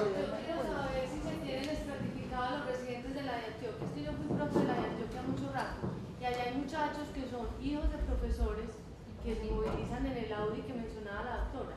Entonces, que si están estratificados los residentes de la UDA, porque la doctora ha tenido residentes de la UDA que son hijos de profesores y manejan Audi. Bueno, yo creo que no llevemos el debate a eso, no lo llevemos ahí. Sigamos con lo del proyecto de ley, pero usted me pedía concretamente si no me respondía. Tiene toda la razón. Aquí es una cosa de lo público y lo privado, y en la de Antioquia y en el hospital, la manera como estas cosas se hablan es compleja y siempre esta universidad quedará desventada. Yo no sé, es que no lo quería decir, pero lo sé. Bueno, muy buenas tardes, doctor Osorio y doctor Ricardo Posada. Mi nombre es Salomón Flores, residente de 4º año de la Universidad de Antioquia, pero antes médico, también muy orgulloso del CES, egresado en 2004, por lo tanto hago parte tanto del CES como de la Universidad de Antioquia. Entonces no se trata de hablar de discriminaciones, se trata que todos como médicos debemos actuar unidos y rápido, o sea, en este momento. ¿Por qué? Porque a pesar de que todas estas reuniones que han hecho todos los dirigentes CES, UPB, San Martín, Universidad de Antioquia, Remington, Universidad de Cartagena, CESDE, SEMDE, lo que quieran, ¿cierto? No han llevado a nada, con 4 meses de discusiones, ¿cierto? Y estamos a una semana de que se hable de una reforma que va a pasar. La reforma va a pasar. Sí, escucha pues. Y entonces, como típico actuar colombiano, luego de que pase la reforma, ahí sí nos vamos a tener, como decía la doctora, que unir para firmar no sé cuántas firmas. ¿Listo? ¿Por qué no tenemos que actuar ahora, en este momento, que no ha pasado, y hacernos sentir? No estamos hablando de paro, los residentes de la Universidad de Antioquia no estamos en paro, estamos en una asamblea permanente generando todos esos espacios para debatir cómo vamos a educar a esa población, a la mamá de Caro, a los papás de todos, a los hermanitos de nosotros, a los amigos, para que vayan mañana. Porque Caro lo expresó, nos dijeron fanáticos, y esto es una reunión de fanáticos, porque nos están hablando y nos están tocando los sueldos. No es así, algún día vamos a tener 60, 70, 80 años, y también por ese paciente que no se atendió en una consulta externa, ahora, cuando se pase esta reforma, ese paciente va a tener que esperar 1 año, 2 años para lo que se genere de esta reforma. Eso era básicamente lo que tenía que decir. Entonces, el mismo doctor nos está diciendo que tiene dudas y que seamos creativos de cómo generar esos espacios o qué vamos a hacer. Estamos pidiéndole al doctor Ricardo Posada y doctor José Julián para estudiar esa norma, para ver cómo se puede tumbar cuando pase esa norma. nosotros no vamos a estar en la casa rascándonos, no vamos a hacer nada diferente a estudiar la norma, ver qué mecanismos podemos utilizar, educar a toda la población y ténganlo por seguro que ningún paciente va a dejar de ser atendido en urgencias. Los mismos profesores, ustedes están supeditando al asistencial o a los centros, a las plazas, a que, de acuerdo a lo que ellos decían, nosotros estemos en estos espacios. Estoy seguro que todos los especialistas que están acá nos están apoyando y, como le digo Santiago, somos la flecha que va adelante, detrás del palo, que son esos especialistas que están en todos esos centros con los cuales tienen convenio docente asistencial. Si ellos, como convenio docente asistencial, dicen que los van a acabar, ¿qué residentes van a venir acá? Porque estamos unidos, Universidad de Antioquia Bolivariana, San Martín, CES, de Universidad de Cartagena, de la Universidad de Leticia o de... No, o sea, la idea es plantearles acá a todos que estamos unidos y que no se trata de un palo. Todos estamos en sintonía porque somos actores del gremio de la salud y tenemos que actuar rápido. Es como la síntesis de esto, doctor. Hubiese sido muy bueno cuando lo de la San Martín, pues haber tenido un debate que tocara la educación médica cuando ocurrió lo de la San Martín, que tiene mucho de fondo y mucho de amplio, porque en el desarrollo de la educación médica. Yo quiero quitar del debate lo que es el tipo, lo que es, si es su idea ahora. Solo quiero decirle, si vamos a hablar como residente, hablemos residente como independiente de lo público o lo privado. ¿Ya? Quiero eso porque es que yo, ojalá usted hubiera estado en los escenarios. Este escenario está muy bueno, pero hay escenarios muy duros. O sea, yo lo que quiero, simplemente si vamos a hacer la discusión, discutamos como residentes. No nos dejemos meter en las dinámicas de público y privado. Eso lo superaron hace mucho tiempo. Lo otro, yo creo que para pensar no hay necesidad de parar. Es que el paro podría estar bien intelectual. Yo creo que se puede seguir. El CES, insisto, no estamos de acuerdo. No estamos, llámenlo como quiera, pero hay que ir a los campos de práctica y debemos seguir. Si no hay discusión. Si la discusión es esa, creo que no hay discusión. Una cosa es, creemos que hay los espacios, somos clarísimos. Hay otras maneras de hacerlo. El CES lo puede hacer de otras maneras, pero no del mecanismo de paro. Me pueden dar los 300.000 argumentos. Puedo estar equivocado.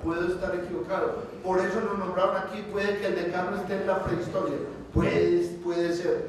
Pero ese es nuestro compromiso con un reglamento que hay. O sea, es más claro que llevamos discutiendo. Ustedes entraron a la discusión ahora.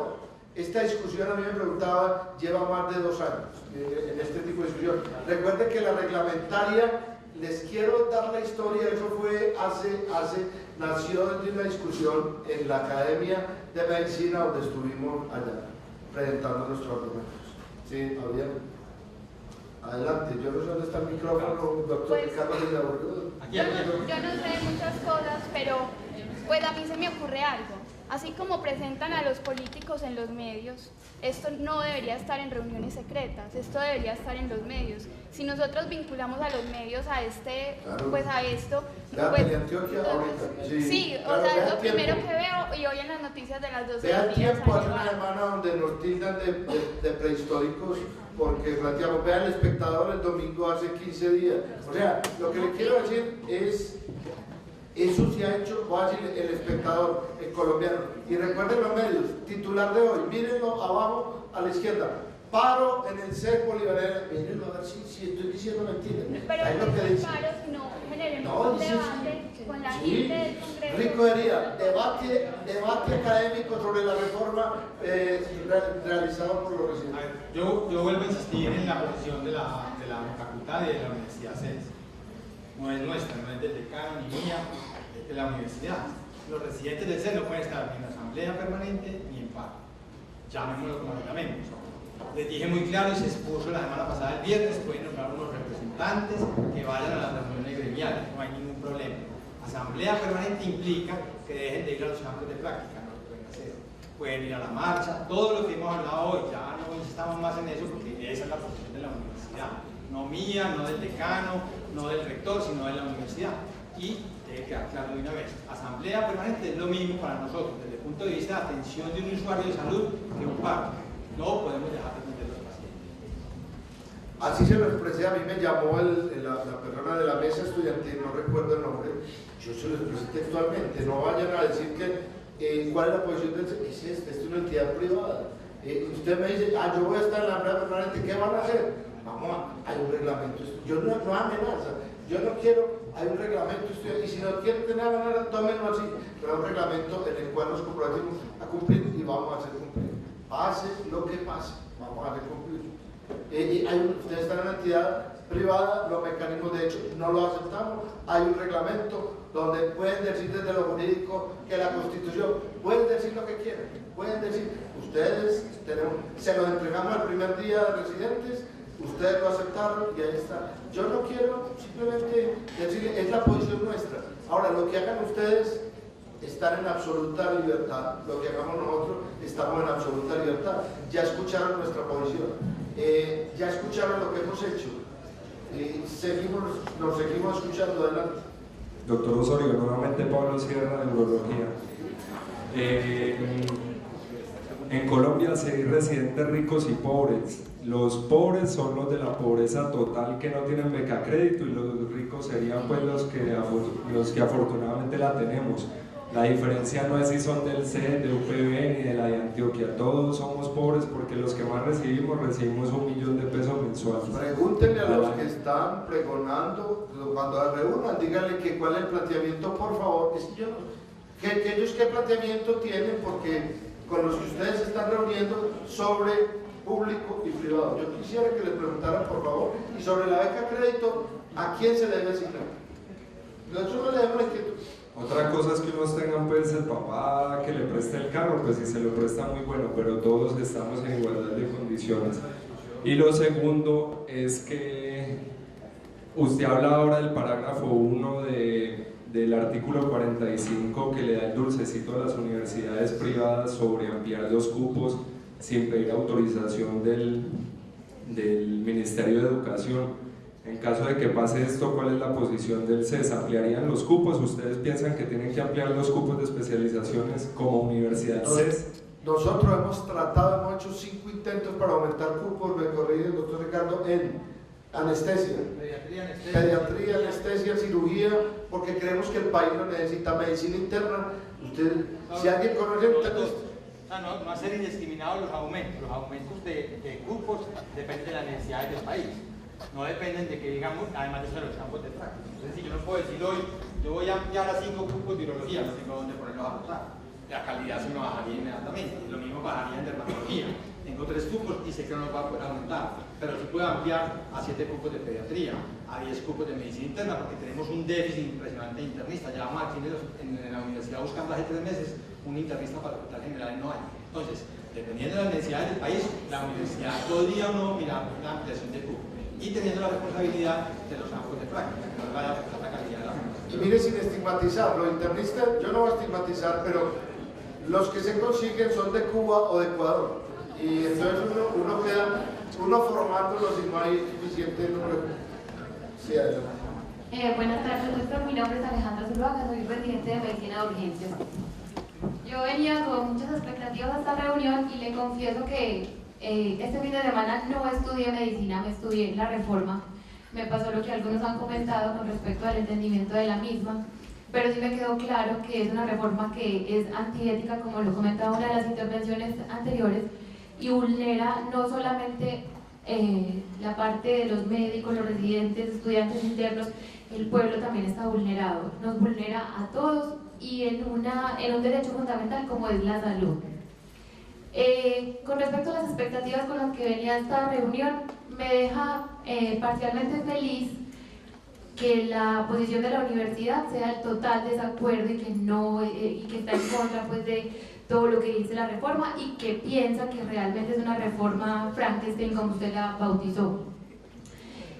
Yo pienso que pueden haber otras vías para la solución de los conflictos y que definitivamente esta reforma no debe seguir su trámite y no debe convertirse en ley. Yo pienso, doctor, que deberíamos llegar a un acuerdo entre ustedes y nosotros, porque es que lo que está pasando aquí O sea, no es nosotros contra la facultad, no es nosotros contra los pacientes. Créame que si alguien tiene responsabilidad y tiene en cuenta el beneficio de los pacientes somos nosotros como médicos, porque créame que esa parte del juramento la tenemos casi que grabada en el alma y en la mente. Si algo tenemos nosotros es que no nos movemos fácilmente de nuestros lugares de rotación, de nuestros puestos de trabajo, precisamente porque nos sacrificamos día a día, sacrificamos nuestras familias, sacrificamos nuestro tiempo por esos pacientes, por la salud de esos pacientes. Yo pienso que lo que está pasando ahora en el país es una cosa que no tiene precedentes en la historia, porque para que nos movamos tantos, y ustedes como facultades, la Universidad de Antioquia también está de acuerdo con esa misma posición de ustedes en contra de la reforma, pienso que es un momento histórico muy importante. Voy al punto. Entonces, yo pienso que no lo llamemos asamblea, no lo llamemos paro. Y precisamente Sebastián no lo quería decir en público, pero yo lo quiero decir en público porque nos reunimos ahora como grupo de residentes y pienso que una de las estrategias que deberíamos tener para llegar a un acuerdo entre ustedes y nosotros, que es por el país, es por el paciente, es por nosotros, es por ustedes, es por todos, hacer esas jornadas de reflexión, pero como decía Sebastián, o sea, no tenemos tiempo y la idea no es abandonar los sitios de rotación en ningún momento. Hay estrategias, hacer grupos rotatorios, lo que usted dice, grupos de estudio, unas comisiones que rotatoriamente irían a las reuniones de la Asamblea Permanente de la Universidad de Antioquia, conversatorios acá. Le garantizamos que no dejamos descubiertos los sitios de rotación, pero también necesitamos que haya un tiempo, digamos un cuarto de tiempo, un medio tiempo, que podamos asignar a esa discusión y a esa lucha, que no es una lucha armada, no es una lucha de hecho, es una lucha de pensamiento, es una lucha bajo los argumentos, pero para poder tener esos argumentos necesitamos tiempo para reunirnos, necesitamos tiempo para estar congregados y que eso haga un peso en la universidad, en la ciudad, en el país y que esa ley no prospere.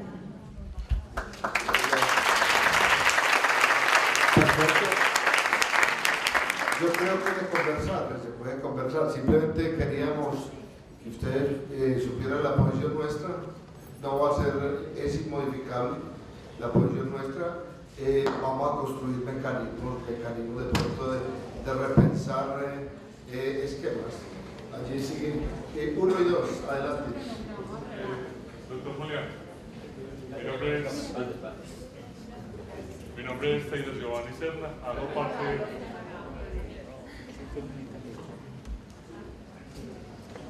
Doctor Julián, mi nombre es Taylor Giovanni Serna, hago parte del grupo de medicina de urgencias y junto con mis dos compañeros pues fuimos nombrados para traer hasta usted una propuesta que previo pues, a esta reunión se planteó por parte de los residentes.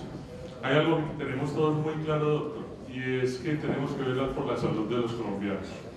Y velar por la salud no solamente, doctor, es estar en el consultorio esperando a que lleguen enfermos, sino por el contrario consideramos que velar por la salud es garantizar que todos nosotros tengamos unas leyes en salud que favorezcan a los menos beneficiados y a los más beneficiados, a todos. Parte de esa propuesta también tenemos algo muy claro, doctor, y es que no vamos a entrar en choque, no es lo que queremos, no es la forma de actuar que nosotros llevamos siempre a cabo, no queremos chocar contra la facultad, por el contrario, lo que queremos es buscar un espacio de conciliación. Es más, consideramos que la facultad y nosotros tenemos que ir en el mismo camino. Consideramos que la facultad tiene mucho para aportarnos en la formación con respecto a la reforma. Dentro de la reunión que tuvimos previo a esta reunión, doctor, se plantearon dos propuestas que quisiéramos traer ante usted como representante de la Junta Directiva de nuestra universidad. Una de ellas era el apoyar durante por lo menos esta primera semana de actividades, sobre todo por el impacto que eso podía representar en cuanto a opinión, a las asambleas ya planteadas por la Universidad Bolivariana y por la Universidad de Antioquia. En ningún momento en ese espacio estaríamos nosotros por fuera de la universidad, por el contrario, lo que queremos son procesos formativos en cuanto a la reforma. Queremos conocer la reforma, para que conociendo esa reforma nosotros podamos plantear soluciones. Lo peor para uno proponer una solución es no conocer a qué enemigo se está enfrentando, a qué reforma nos estamos enfrentando. Y la segunda propuesta, doctor, era unos espacios de formación académica que consistían, la propuesta se lanzó así, en 3 tardes de la semana dentro de la universidad, con el apoyo de los docentes de la universidad, en los cuales se siguen generando mecanismos por medio de los cuales nosotros podamos aportarle a la comunidad la difusión de la norma y podamos aportar medidas de solución a esa norma que ya está en camino y que posiblemente, si pasa, va a necesitar que sigamos metiendo mucho empeño de parte de nosotros como miembros del área de la salud, doctor. Generemos el espacio de información. Este no es el momento, pero conversamos ahora con el jefe de posgrado. Yo no veo ningún inconveniente donde a través de los docentes podamos participar, los que puedan venir, nos reunimos y analizamos. Yo creo que nos podrían aportar cosas, vamos por el mismo camino. Sí. Perdón, doctor, qué pena, con respecto a lo mismo y la premura de la situación, sí queríamos, uno, poder tener el permiso de informar en los sitios de rotación los que deseen asistir a la marcha. El permiso es clarísimo, Víctor. No, sí, pero adicionar de una vez, si se puede, que el miércoles tengamos acá unos tiempos de capacitación y podamos de una vez ir informando en los centros de rotación, si se puede, con los profesores de Derecho, Salud Pública, y que se haga acá en la universidad esas capacitaciones. ¿Dónde están?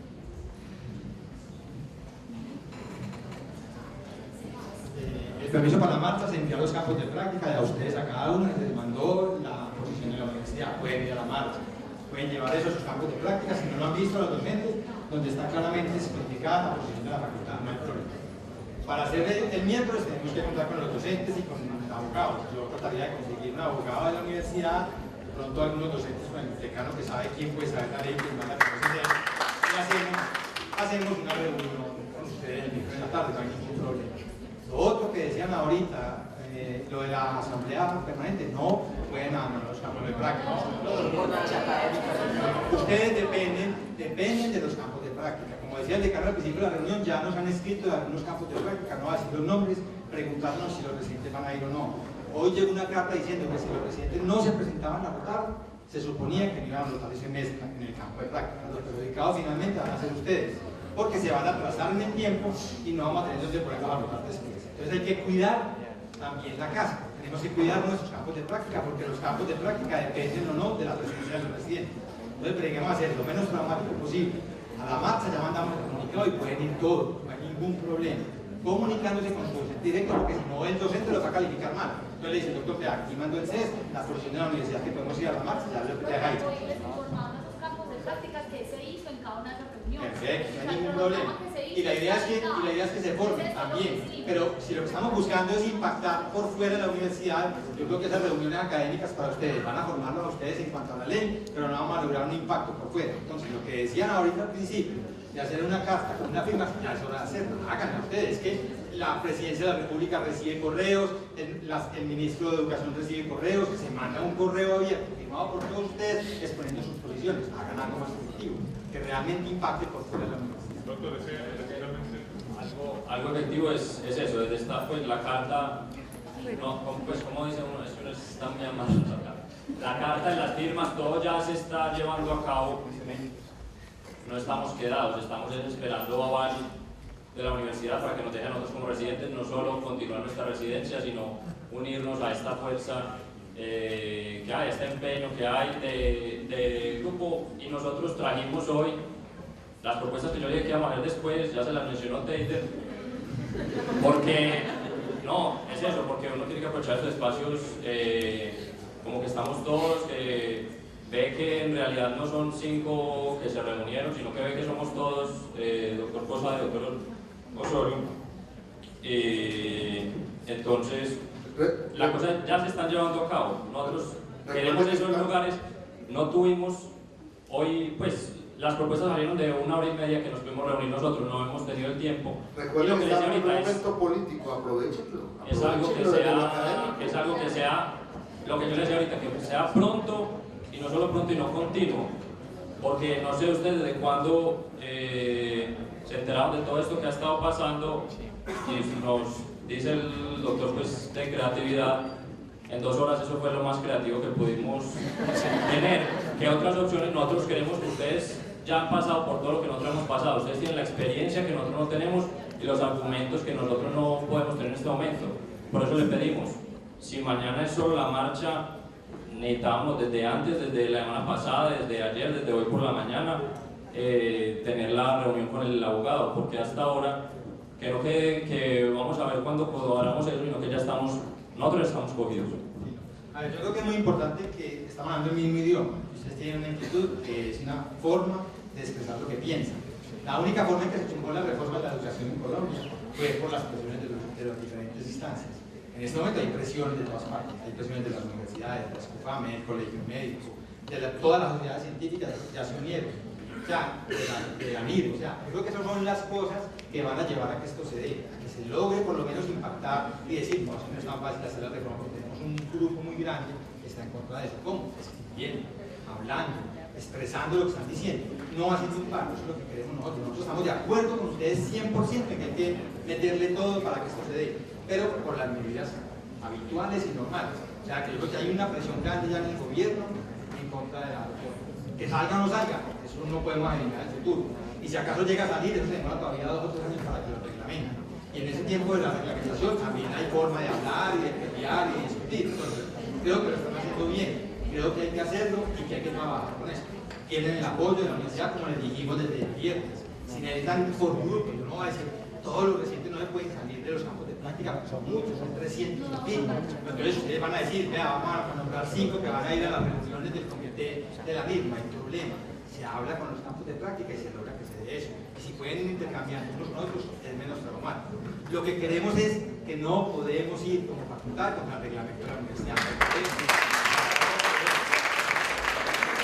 Yo creo que ya se nos está acabando el tiempo.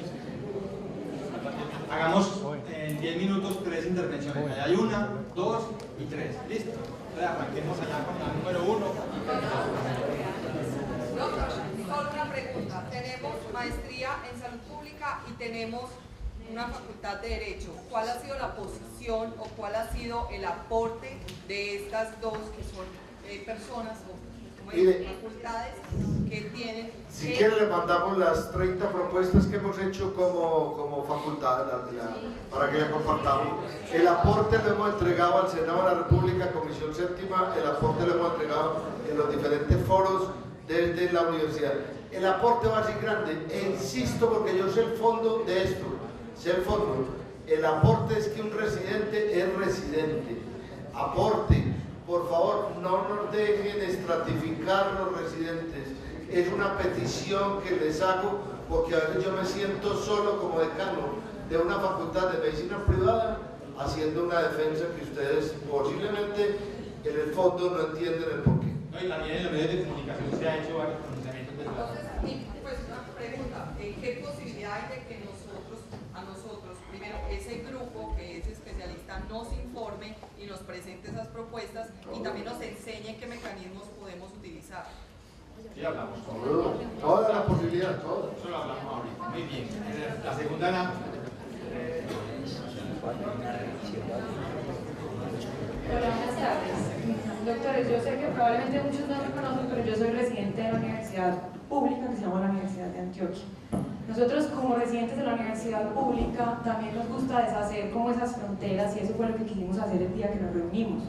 Porque queremos y sabemos que si estamos juntos no nos van a partir, ¿cierto? Y que esta reforma lo que pretende es partirnos en pedacitos minúsculos. Entendemos la posición de la universidad, entendemos que es una universidad privada que funciona muy distinto a nuestra universidad. Apoyamos que ustedes no puedan entrar a un paro indefinido o a una asamblea indefinida. Nosotros necesitamos como residentes un momento para estudiar la reforma. La única posibilidad en la cual nosotros nos encontramos era una asamblea permanente. Esto es una forma que ha sido la forma por años de la Universidad de Antioquia y entiendo que ustedes hayan fundado esta universidad en respuesta a ese tipo de cosas, pero queremos que sepan y entiendan que detrás de la asamblea de la Universidad de Antioquia no hay cosas ocultas, ¿cierto? Nosotros teníamos las puertas abiertas para los residentes de la UPB y para los residentes del CES, precisamente por eso, porque no queremos que seamos solos luchando como una universidad pública ante una reforma que creemos que es injusta, no para la universidad, no para el CES, no para la UPB, que es una reforma injusta para la sociedad y para el pueblo colombiano. Pero yo nada más le hago una pregunta para que usted cuestione ya, ¿por qué el jefe de posgrado de su universidad se la retira y me agrede verbalmente cuando yo hago un planteamiento en otro espacio democrático? Nada más le hago la pregunta. No es que me haga la pregunta, sino que manifiesto mi inconformidad, pues íbamos a ir a profundizar. Y no es usted, sino que cuando uno va a que nos organicemos como instituciones, pasa eso, pasó, de lo cual me sentí muy ofendido. Doctor Osorio, nosotros venimos aquí como estudiantes. Quiero comentarle que el jefe de posgrados y el decano y la Universidad de Antioquia no están de acuerdo con un paro académico. Inclusive amenazaron con, y probablemente lo hagan, suspender el semestre académico, y en ese caso nosotros nos atrasaríamos como residentes. Pero nosotros lo hicimos no en un ámbito administrativo, sino que hicimos una reunión de residentes de Antioquia, y por lo tanto, en mi posición de residente solo puedo defender ese tipo de cosas. Yo no puedo responder por la parte administrativa de mi universidad. Lo hacemos y los invitamos como residentes. Si ustedes, por su condición de ser residentes de una universidad privada, no pueden tener una asamblea permanente, entendemos eso, y la presencia de nosotros como residentes en esta reunión es simplemente que nosotros como asamblea de residentes nos queremos nutrir de cada una de las ideas que tienen ustedes, porque nuestra posición puede ser una, pero en las diferencias vamos a encontrar grandes cosas que nos van a llevar muy lejos. Eso es la posición de la asamblea de residentes.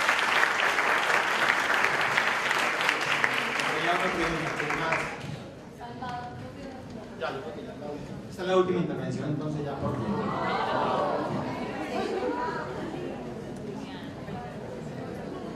Doctor, yo soy residente de ginecología de tercer año, yo soy de pregrado de la Antioquia, pues yo vivo residente del CES. Antes que Ana hablara, yo sí quería como decir una parte que a mí me pareció como diferente de lo que hemos escuchado en todas las otras. Esta es la primera intervención que yo escucho la diferencia entre residentes públicos y privados. Nosotros nos reunimos el viernes y yo pienso que es lo que pensamos todos los residentes. Estamos unidos, UPB, la de Antioquia y el CES, y nosotros como residentes no tenemos ninguna separación entre residentes públicos y privados. Y eso sí queremos que quede muy claro. Segundo, como una duda... Yo en otro escenario he escuchado lo contrario. Pues le quiero decir... Sí, pero con respeto, nosotros no lo hemos escuchado y no me gusta que quede como una imagen con los compañeros de la Antioquia que están acá de la asamblea de los residentes, porque entonces esa no va a ser la razón por la que el CES no va a parar, porque nosotros seamos privados y ellos públicos, es diferente. Y la segunda cosa que yo quería decir era que respeto mucho lo que usted nos explicó y la forma en la que nos dijo que ha intervenido en el Congreso, que ha hablado con el ministro, pero me parece que es demasiado evidente que en este punto el diálogo y estar hablando y explicando cosas sobre la ética y sobre todo eso no ha funcionado, porque el proyecto va muy avanzado y va en el punto en el que va, o sea, se va a aprobar mañana, pues mañana se habla en la Cámara, entonces es evidente que hasta ahí, pues esas vías y esas formas de hablar pues no ha funcionado. Nosotros no estamos hablando de paro y no estamos hablando de hacer pues movilizaciones como el paro camionero o el paro minero. Lo que sí tenemos que pensar es que hay que hacer cosas diferentes a las que evidentemente hasta ahora han hecho y no han funcionado.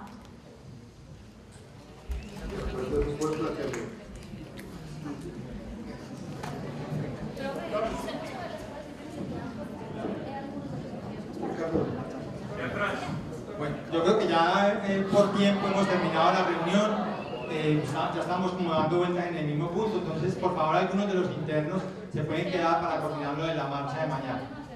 Muchas gracias por la asistencia, espero que haya sido